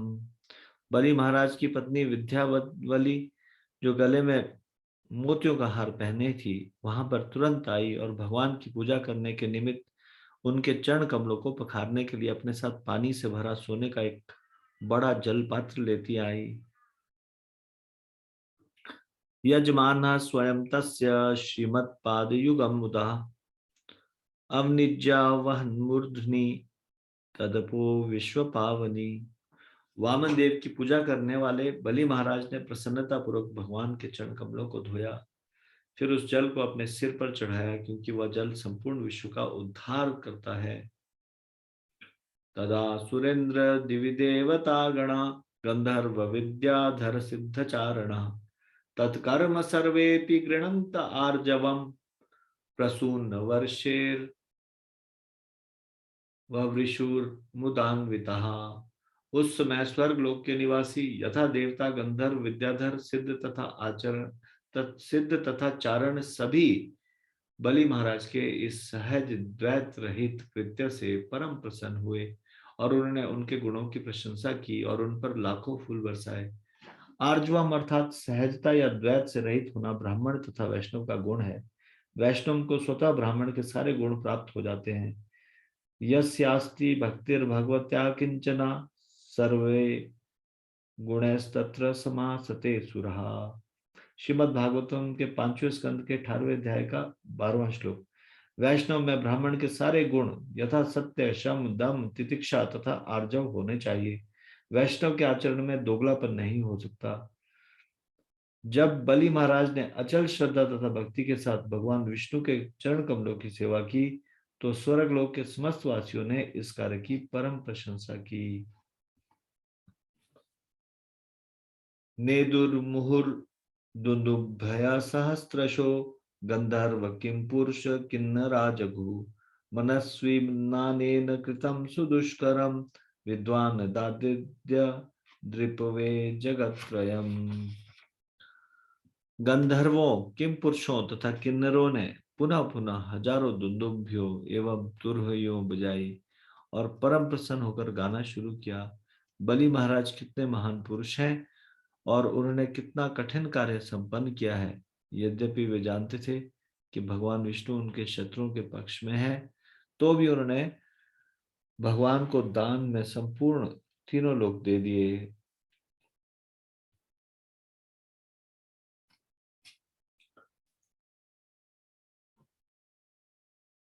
अब 21 से 34 श्लोक में बताया जाएगा किस प्रकार से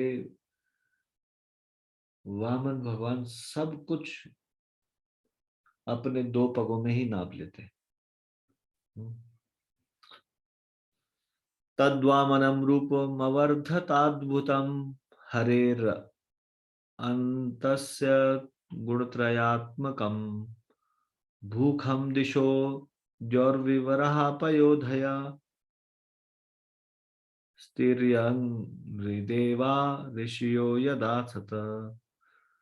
तब अनंत भगवान, जिन्होंने वामन का रूप धारण कर रखा था, भौतिक शक्ति की दृष्टि से आकार में बढ़ने लगे, यहाँ तक कि ब्रह्मांड की सारी वस्तुएं जिनमें पृथ्वी, अन्य लोक, आकाश, दिशाएं, ब्रह्मांड के विभिन्न छिद्र, समुद्र, पक्षी, पशु, मनुष्य, देवता तथा ऋषिगण सम्मिलित थे, उनके शरीर के भीतर समा गए। तात्पर्य, बलि महाराज वामन देव को दान देना चाह रहे थे, किंतु भगवान ने अपने शरीर का ऐसा विस्तार किया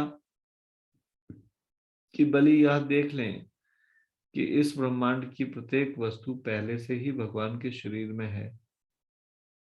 वस्तुतः कोई भी व्यक्ति भगवान को कुछ भी नहीं दे सकता, क्योंकि वे प्रत्येक वस्तु से पूर्ण है। कभी कभी कोई भक्त गंगा नदी को गंगा जल अर्पित करते देखा जाता है। वह गंगा में स्नान करने के बाद अंजलि में गंगा जल भरकर गंगा को वापस अर्पित करता है। वस्तुतः जब कोई गंगा से 1 अंजलि जल लेता है तो गंगा का कुछ घटता नहीं। इसी प्रकार जब कोई भक्त गंगा में 1 अंजलि जल डालता है तो उससे गंगा जी में कोई वृद्धि नहीं होती, किंतु ऐसे अर्पण से भक्त माता गंगा का भक्त बनने का यज्ञ प्राप्त करता है। इसी प्रकार जब हम श्रद्धा तथा भक्ति के साथ कोई वस्तु अर्पित करते हैं तो अर्पित की गई वस्तु न तो हमारी होती है, न ही इससे भगवान के ऐश्वर्य में कोई वृद्धि होती है। किंतु यदि कोई मनुष्य अपना सब कुछ अर्पित करता है तो भक्त के रूप में मान्य हो जाता है। इस संबंध में यह उदाहरण दिया जाता है कि यदि कोई अपने मुखमंडल को माला तथा चंदन के लेप से सजाकर दर्पण में अपना प्रतिबिंब देखे तो उसके चेहरे का प्रतिबिंब अपने आप सुंदर लगने लगता है। हर वस्तु के मूल स्रोत भगवान है, जो हमारे भी आदि स्रोत हैं।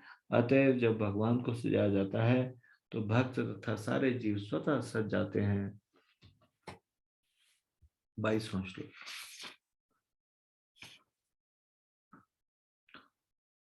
काये बलिस्तस्य महाविभूते सहर्त्विगाचार्य सदस्य एतत् दर्श विश्वं त्रिगुणात्मके भूतेन्द्रियार्था सजीव युक्तम। बलि महाराज ने अपने समस्त पुरोहितों, आचार्यों तथा सभा के सदस्यों सहित भगवान के विश्व रूप को देखा, जो षड ऐश्वर्यों से युक्त था। उस शरीर में ब्रह्मांड की सारी वस्तुएं विद्यमान थी। सारे भौतिक तत्व, इंद्रियां, इंद्रिय विषय, मन, बुद्धि, अहंकार, विविध जीव तथा प्रकृति के तीनों गुणों के कर्म तथा उनके फल। तात्पर्य, भगवत गीता में भगवान कहते हैं, अहम सर्वस्य प्रभवो मत्तः सर्वा प्रवर्तते। कृष्ण हर वस्तु के उद्गम है। वासुदेव सर्वमिति, कृष्ण सर्वस्व है। मत स्थानी सर्वभूतानि न चाहम तेष्वस्थितः। सभी वस्तुएं भगवान के शरीर में विद्यमान है, फिर भी भगवान सर्वत्र नहीं है। मायावादी चिंतक सोचते हैं कि चूंकि भगवान पर ब्रह्म प्रत्येक वस्तु हो गए हैं, इसलिए उनका कोई पृथक अस्तित्व नहीं है। उनका दर्शन अद्वैतवाद कहलाता है, किंतु वास्तव में उनका दर्शन सही नहीं है। यहाँ पर बलि महाराज भगवान के विराट रूप के दृष्टा थे और वह शरीर दिख रहा था। यह द्वैतवाद है। सद दो प्राणी होते हैं, एक दृष्टा और दूसरा दृश्य। दृष्टा पूर्ण का अंश होता है, किंतु वह पूर्ण के तुल्य नहीं होता। पूर्ण का अंश दृष्टा पूर्ण से अभिन्न होता है, किंतु अंश होने के कारण वह कभी पूर्ण नहीं हो सकता। यह अचिंत्य भेदाभेद दर्शन है, जिसका प्रतिपादन भगवान श्री चैतन्य महाप्रभु द्वारा हुआ है।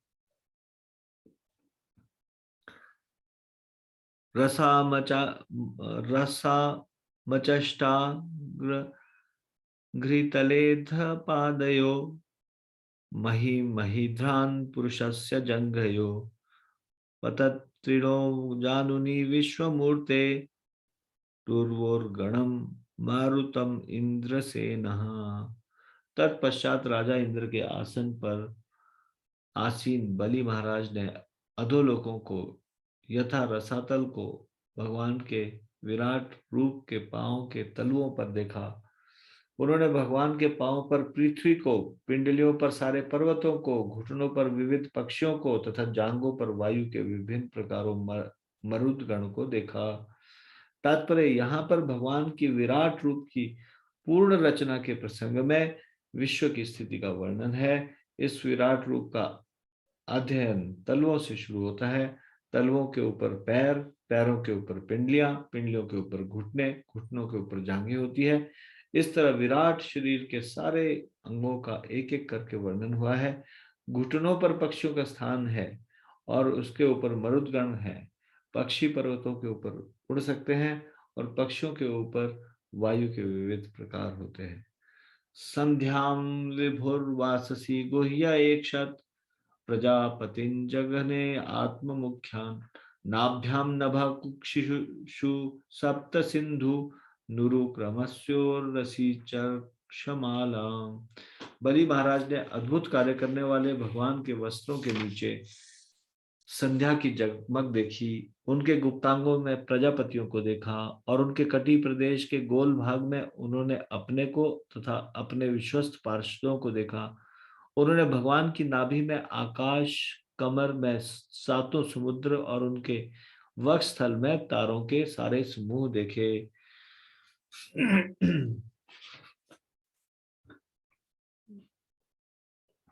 हृद्यंग धर्म स्तनयोर्मुरारे ऋतं च सत्यं च मनस्यथेन्दुं श्रियं च वक्षस्य विन्दहस्तां कंठे च सामानि समस्तरेफान् इंद्रप्रधाना नमरान् भुजेषु तत्कर्णयो कुकुभोश्च मूर्धनि केशुषु मेघान् श्वसनं नासिकाया मक्षणोश्च सूर्यं वदने च वह्निमा वाण्यां च छन्दांसि रसे जलेशं भ्रुवोर्निषेधं च विधिं च पक्ष्मसु आहश्च रात्रिं च परस्य पुंसो मन्युं ललाटे धर एव लोभम स्पर्श च काम निपरेत सांभा पृष्ठे तो धर्मं क्रमणेषु यज्ञम छायासु मृत्युम हसिते च मायां तनुरुहेशो शदिजातयश्च नदीश्च नाडीषु शिलानखेषु बद्धा वजं देवगणान्विशीश्चम् प्राणेषु गात्रे स्थिरजंगमानि सर्वाणि भूतानि ददर्श वीरः। हे राजन, उन्होंने भगवान मुरारी के हृदय में धर्म, वक्षस्थल पर मधुर शब्द तथा सत्य, गल मन में चंद्रमा, वक्षस्थल पर हाथ में कमल पुष्प लिए लक्ष्मी जी, गले में सारे वेद तथा सारी शब्द ध्वनियां, बाहुओं में इंद्र इत्यादि सारे देवता, दोनों कानों में सारी दिशाएं, सिर पर उच्चलोक, बालों में बादल, नथुनों में वायु, आंखों में सूर्य तथा मुख में अग्नि को देखा। उनके शब्दों से सारे वैदिक मंत्र निकल रहे थे। उनकी जीभ पर जल देवता वरुण देव थे, उनकी बाहों पर विधि विधान तथा उनकी पलकों पर दिन रात थे, आंखें खुली रहने पर दिन और बंद होने पर रात्रि।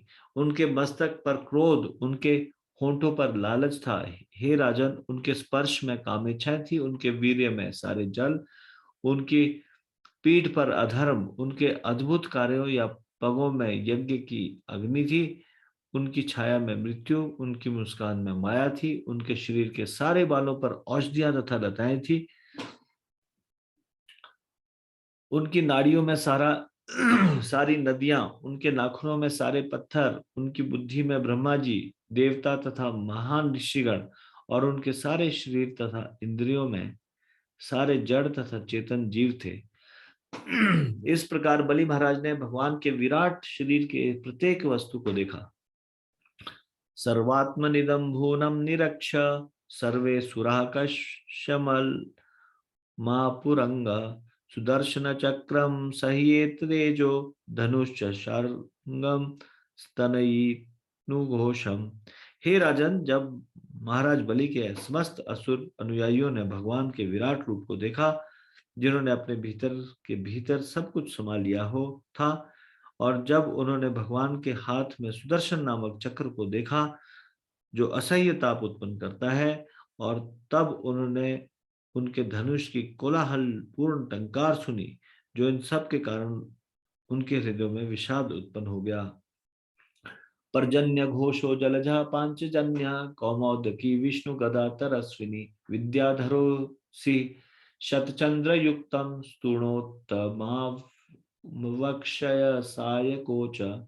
बादल की सी गर्जना करने वाला भगवान का पांचजन्य नामक शंख, अत्यंत वेगवान कौमुदी नामक गदा, विद्याधर नामक तलवार, सैकड़ों चंद्रमा जैसे चिन्हों से अलंकृत ढाल एवं तरकसों में सर्वश्रेष्ठ अक्षय सहायक, ये सभी भगवान की स्तुति करने के लिए एक साथ प्रकट हुए। सुनंद मुख्या उपतस्थुरीशम पार्षद मुख्या सहलोकपाला सुस्फुरत किरीटांग दमीन कुंडलः श्रीवत्सरत्नो तम मेखलांबरे मधुव्रतस्त्र वनमालयावृतो राजराजन भगवान उरुक्रमा क्षितिम पदेन केन बलेर्विचक्र में नभा शरीरेण दिशश्च बाहुभिः। सुनंद तथा अन्य प्रमुख पार्षदों के साथ साथ विभिन्न लोकों के प्रधान देवों ने भगवान की स्तुति की, जो चमकीला मुकुट, बाजूबंद तथा चमकदार मकराकृत कुंडल पहने हुए थे। भगवान के वक्षस्थल पर श्रीवत्स नामक बालों का गुच्छा और दिव्य कौस्तुभ मणि थे। वे पीत वस्त्र पहने थे जिसके ऊपर कमर की पेटी बंधी थी। वे फूलों की माला से सज्जित थे जिसके चारों ओर भौरे मंडरा रहे थे। हे राजा, इस प्रकार अपने आप को प्रकट करते हुए अद्भुत कार्यकलापों वाले भगवान ने अपने एक पग से संपूर्ण पृथ्वी को, अपने शरीर से आकाश को और अपनी भुजाओं से समस्त दिशाओं को ढक लिया। तात्पर्य, कोई तर्क कर सकता है कि जब बलि महाराज ने वामन देव को उनके पगों द्वारा नापी गई भूमि देने का वचन दिया था, तो भगवान वामन देव ने आकाश को क्यों घेर लिया? इस प्रसंग में श्रील जीव गोस्वामी कहते हैं कि पग के अंतर्गत ऊपर तथा नीचे का सारा क्षेत्र सम्मिलित रहता है। जब कोई खड़ा होता है तो वह निश्चित रूप से आकाश का कुछ भाग और अपने पगों के नीचे भूमि की कुछ मात्रा घेरता है। अतएव जब भगवान ने अपने शरीर से समस्त आकाश को घेर लिया तो उनके लिए कोई असामान्य बात नहीं थी। पदम द्वितीयम क्रमतस्त्रिविष्टपम नवे तृतीयाय तदीयमण्वपि उरुक्रमस्यांघ्रि रूपर यूपर यथो महर्जनाभ्याम तपसा परम गतः। जब भगवान ने अपना दूसरा पग भरा तो उसमें सारे स्वर्ग लोग आ गए। अब तीसरे पग के लिए रंच मात्र भी भूमि न बची, क्योंकि भगवान का पग महरलोक, जनलोक, तपलोक, यहाँ तक कि सत्यलोक से भी ऊपर तक फैल गया। तात्पर्य, जब भगवान का पग महरलोक, जनलोक, तपोलोक तथा सत्यलोक सहित सारे लोकों की ऊंचाई से भी ऊपर चला गया तो उनके नाखून निश्चित रूप से ब्रह्मांड के आवरण में घुस गए। यह ब्रह्मांड 5 तत्वों भूमि, अपो, नलो, वायु, खमा से आच्छादित है।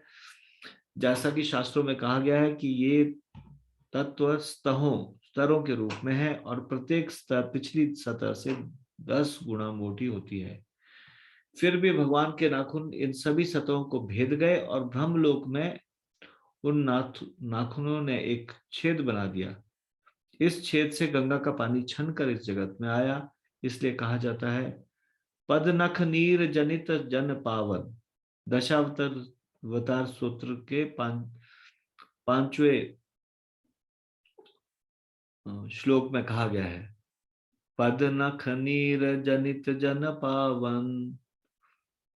जिनके पैरों के जल से ये पूरा जगत पावन है। क्योंकि भगवान ने ब्रह्मांड के आवरण में एक छेद कर दिया, इसलिए पतित आत्माओं के उद्धार हेतु गंगा जल इस जगत में आया। इस प्रकार श्रीमद् भागवत के 8वें स्कंद के अंतर्गत बलि महाराज द्वारा ब्रह्मांड समर्पण नामक 32वें अध्याय के भक्ति वेदांत तात्पर्य पूर्ण हुए। तो ये 20वां अध्याय समाप्त होता है। इस 20वें अध्याय को और गहराई से और चर्चा करेंगे। इसका रिवीजन में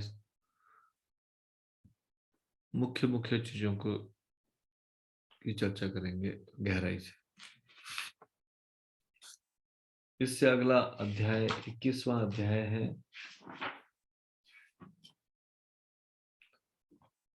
उसमें भी 34 ही श्लोक है। इसमें भी 34 श्लोक थे। अगला अध्याय भी 34 श्लोकों का है। 21 अध्याय का शीर्षक है भगवान द्वारा बलि महाराज को बंदी बनाया जाना। तो वो हम रिवीजन की बात करेंगे। श्रीमद् भागवतम की जय, शिल प्रभुपाद की जय, निताई गौर प्रेमानंदे, हरि हरि बोल। आज की चर्चा में से यदि आपका कोई प्रश्न हो या आपकी कोई टिप्पणी हो तो कृपया करके हाथ खड़े कीजिए।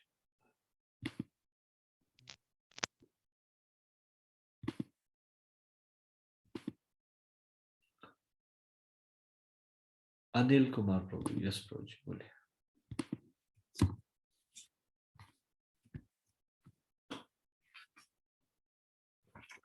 आवाज नहीं आ रही, अनम्यूट कीजिए।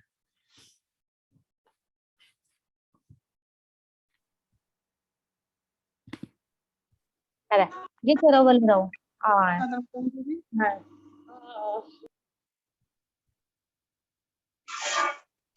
हरे कृष्णा। हरे कृष्ण। मुझे आवाज आ रही है? जी आ रही है।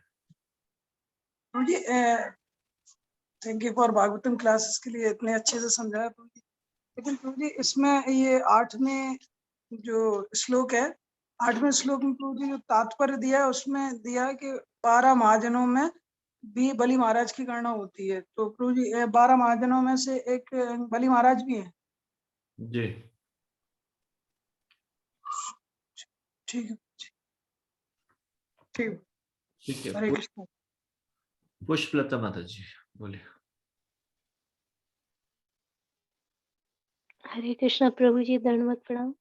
धन्यवाद कामत जी। प्रभु जी इस सरल तरीके से समझाने के लिए कोट प्रणाम प्रभु जी। मेरा प्रश्न है प्रभु जी, ये 19वां श्लोक है, उसमें यह यथा सत्य सम दम तितिक्षा तथा आर्जव होने चाहिए प्रभु जी। इसका मतलब नहीं समझ में आया, सम दम तितिक्षा क्या होता है प्रभु, और आर्जव?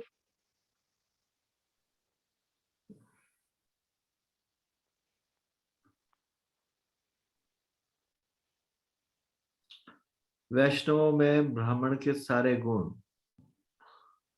जी प्रभु। क्षमा दमा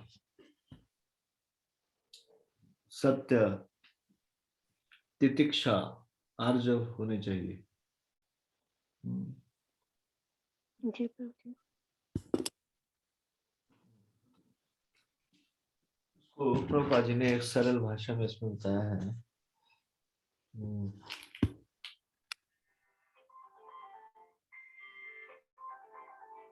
संदम तितिक्षा इंद्रियों तथा का आर्जव। निग्रह,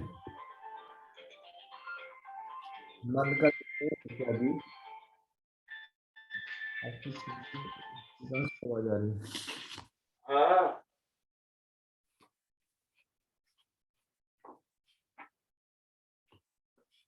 8वें स्कंद के 20वें अध्याय का कौन सा श्लोक है? 19वां ना? एक मिनट में आपको इंग्लिश में बता दूं।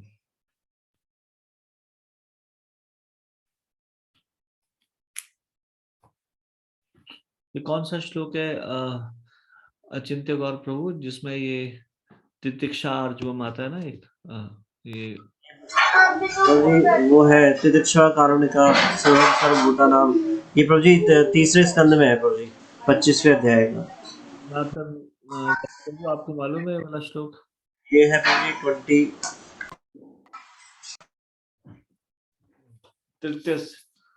3rd कैंटो के 25वें अध्याय में।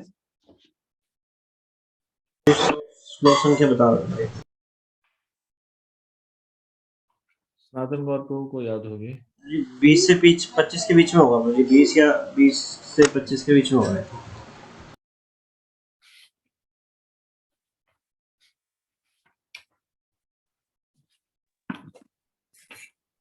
प्रभु जी श्लोक बताऊं या निकाल के दूं प्रभु जी?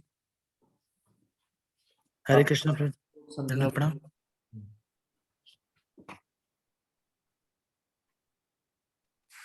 श्लोक संख्या बताइए।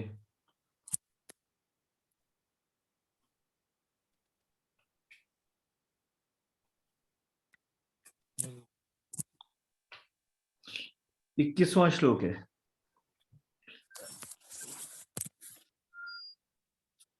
इक्कीसवां श्लोक है, तितिक्षा सहनशीलता, कारुणिका दयालुता। और क्षमा दमा हमने पढ़ा है पहले। क्षमा दमा क्या है? एनीवन? इंद्रियों का निग्रह और मन का निग्रह। कौन बोलेगा इसमें? कोई बताएंगे? Anyone of you?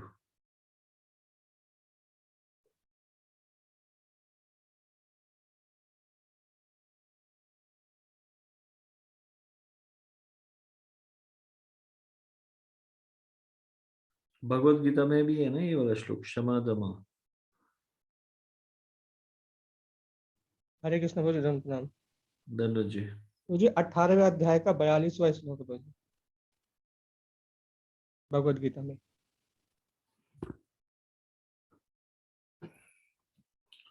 उसको पढ़ के बताओ, उसको क्षमा दमा का क्या अर्थ है? जी मुझे क्षमा का अर्थ है मुझे शांति प्रियता, दमा का अर्थ है मुझे आत्म संयम। वैसे इंद्रियों का दमन, इंद्रियों को कंट्रोल में करना, ये दमा में आता है। और क्षमा में शांति प्रियता होता है। जी प्रभु जी। ठीक है। क्षमा यानी कि शांति प्रियता। माता जी आ गया क्लियर समझ में? तितिक्षा सहनशीलता, कारुणिका दयालुता, तो ये एक गुण है जो ब्राह्मणों के अंदर होते हैं। ठीक है। आर्जवम सरलता। पुष्पलता माता जी अनम्यूट करके बोलिए, आवाज नहीं आ रही आप। हरे कृष्णा प्रभु जी। हाँ आ गया प्रभु समझ में, कूट कूट परम प्रभु धन्यवाद। ठीक है। हरे कृष्ण प्रभु। ब्रजेश लता माता जी। हरे कृष्णा प्रभु जी, दंडवत प्रणाम। बहुत प्रणाम माता जी। प्रभु जी मैं तो ये पूछना चाह रही हूँ प्रभु जी, मतलब ये निताई गौर कहते हैं तो ये कौन से प्रभु है? मेरे को तो ये नहीं, रोज जयकारे बोलती हूँ। निताई गौर प्रेमानंद हरि हरि बोल इसके। हाँ, निताई गौर प्रेमानंदे, निताई है नित्यानंद जी। अच्छा, मैं ये डेली बोलती हूँ तो ये कहती है जो साथ है कि कौन होते हैं, मैं पूछूंगी आज। गौर है चैतन्य महाप्रभु, गौरांग महाप्रभु। गौरांग महाप्रभु नित्यानंद जी के बारे में नहीं जानते आप? जानते कौन है गौरांग महाप्रभु और नित्यानंद? प्रभु जी नहीं जानती हूँ। नहीं जानते? इसीलिए तो अधीश्वरी लक्ष्मी माता जी की गलती है, जिन्होंने आपको भक्ति यहाँ लेके आए, उन्होंने सिखाया नहीं आपको ये चीज। चैतन्य महाप्रभु साक्षात कृष्ण है, राधा रानी के भाव में, जो 500 साल पहले इस संसार में प्रकट हुए। मायापुर ये नामक। तो अचिंत प्रभु ने बताया, चैतन्य प्रभु की तो। हाँ, तो चैतन्य महाप्रभु उन्हीं को ही गौरांग महाप्रभु भी बोलते हैं। जी प्रभु। गौरा, उनका शॉर्ट नेम गौरा है। जैसे किसी का नाम वो उसको घर में राजू राजू बोलते हैं, ऐसा होता है ना। ठीक है प्रभु जी, यही समझ में नहीं आता था। तो गौरांग महाप्रभु को पूरा गौरांग शब्द न बोल के गौरा गौरा बोलते थे। और नित्यानंद जी का घर का नाम निताई निताई। जी प्रभु जी, नित्यानंद जी कौन है? यही थोड़ा झगड़ा है। नित्यानंद जी कौन है? क्षेत्र प्रभु बता रहे हैं, उनका ही नाम बता रहे हैं ना आप। नहीं, गौरांग महाप्रभु तो चैतन्य महाप्रभु है। चैतन्य महाप्रभु कौन है? गौरांग नहीं, गौरांग चैतन्य महाप्रभु गौरांग और गौरांग चैतन्य महाप्रभु। ये उत्तर नहीं हुआ। तो प्रभु अभी नहीं समझ में आई तो बता। हाँ, मैं पूछ रहा हूँ गौरांग महाप्रभु कौन है? क्या वो शिवजी है? क्या वो नारद मुनि है? कौन है जो यहाँ पे गौरांग महाप्रभु के रूप में आए? प्रभु जी मुझे तो मालूम ही नहीं है। अच्छा, तो मैं बता रहा हूँ आपको, कृष्ण है जो 500 वर्ष पहले यहाँ पे आए राधा रानी के भाव में। तो पता चल गया गौरांग कौन है? कृष्ण। हाँ, राधा रानी के भाव में आए, या फिर उनको संयुक्त रूप भी बोला जाता है राधा और कृष्ण का। 500 साल पहले वेस्ट बंगाल में आए गौरांग महाप्रभु। फिर नित्यानंद जी है जहाँ पे कृष्ण आते हैं, बलराम जी भी वहां पे आते हैं। तो बलराम जी के रूप, जो बलराम जी है वो भी इस लीला में आए, वो है नित्यानंद जी। बलराम नित्यानंद जी। ठीक है माता जी? ठीक है प्रभु जी।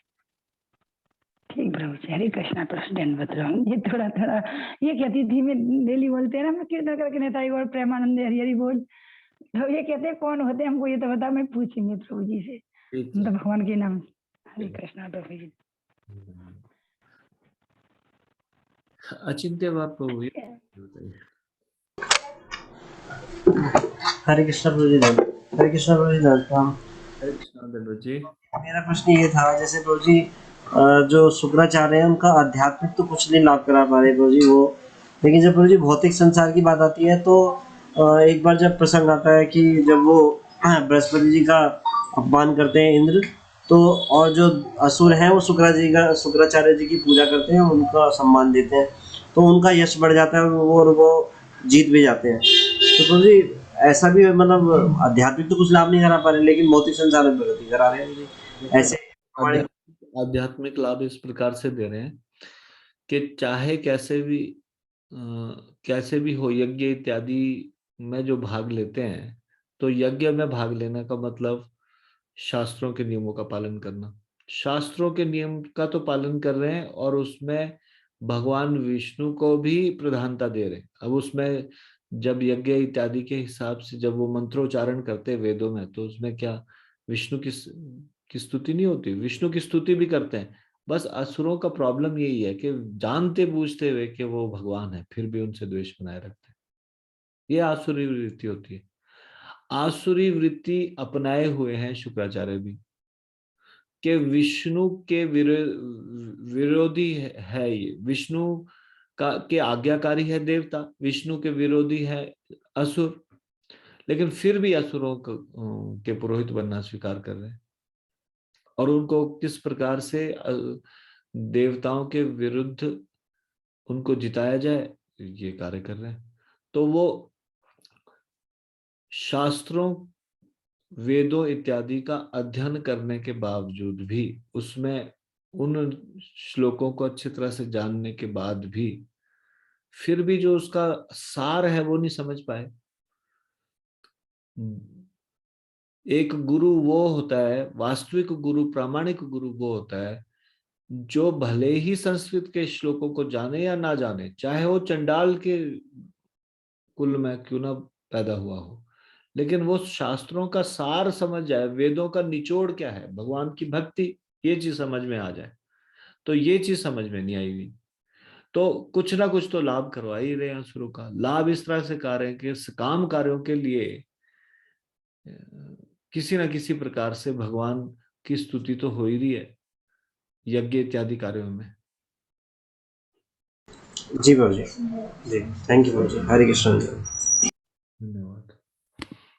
भुवन प्रभु।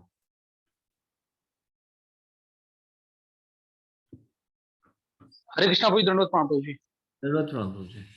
अरे प्रभु जी, जैसे कि आप बता रहे थे कि जो शुक्राचार्य जी हैं ये इनके बलि महाराज के राजपुरोहित हैं। और तो ये मैं पूछना चाह रहा था प्रभु जी, पुरोहित में और गुरु में क्या अंतर आ जाता है? क्योंकि अगर यदि पुरोहित है तो पुरोहित की तो बात को हम उतना कभी यानी कि दैनिक जीवन के अंदर सीरियस लेते हैं। जैसे कोई पंडित है हमारे घर में आ जाते हैं, पूजा पाठ करते हैं, वो ना तो कोई यानी कि कोई आदेश देते हैं या कोई किसी प्रकार की सुशिक्षा देते हैं अपने जजमानों को। उनका तो कार्य केवल पूजा पाठ करके दक्षिणा पाना होता है। उनके पुरोहित तो भी गुरु भी है। ठीक है, अच्छा अच्छा, ठीक है भाई, ठीक है। हरे कृष्ण भाई, दंडवत प्रणाम।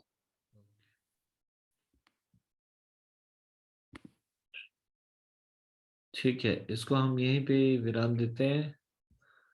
एक और प्रश्न उठा है अरुण प्रभु, उमा माता जी। हाँ जी बोलिए। प्रभु जी दंडवत प्रणाम। प्रणाम। प्रभु जी ये कह रहे थे जैसे उद्यापन करते हैं तो घर में जितने लोग हों उनको अलग अलग लक्ष्मी जी का उद्यापन करना चाहिए। किस चीज का उद्यापन करते हैं? जो इस समय कर रहे हैं भगवान का उद्यापन। उद्यापन, अच्छा, जो जो प्रतिदिन जो जी जी वो जो 5 कार्य कर रहे हैं, जी कार्तिक के महीने के 5 कार्य हैं, जी जी जी उनको सभी सदस्यों को अलग अलग करना चाहिए। प्रभु जी अभी तक तो हम लोग एक ही में कर देते थे, अब करेंगे प्रभु जी। चलो, पता नहीं था। हरे कृष्ण प्रभु जी, दंडवत प्रणाम। हालांकि वो सोर्स एक ही आ रहा है। जैसे घर का एक हेड है, उन्होंने वो पैसा दे रहे हैं बच्चों को या यहाँ, तो फिर भी ऐसा किया जाए तो अच्छा है। नहीं तो कई बार ऐसे भी करते कई उद्यापन, उसी पैसे में वो बच्चों के और पत्नी का हाथ टच कर लेते। असलियत में तो जो खुद की हमारी रकम हो, पर्सनल सेविंग, उसमें से कुछ पैसा निकालना चाहिए। इसमें वो तो प्रभु जी हमेशा निकालते हैं। हाँ, तो ऐसे ही इसमें भी कार्तिक में निकालो प्रतिदिन। जी प्रभु जी, ऐसा सबका प्रभु जी हाथ लगवा लिया करें उसमें। नहीं, सुनो, हमेशा ऐसा होता है ना कई बार। हरे कृष्णा। आवाज आ रही है मेरी? हरे कृष्णा। बाकी लोगों को आवाज आ रही है मेरी? आपकी आवाज प्रभु जी। हाँ जी प्रभु जी, आ रही है। आवाज नहीं सुनाई दे रही मेरी?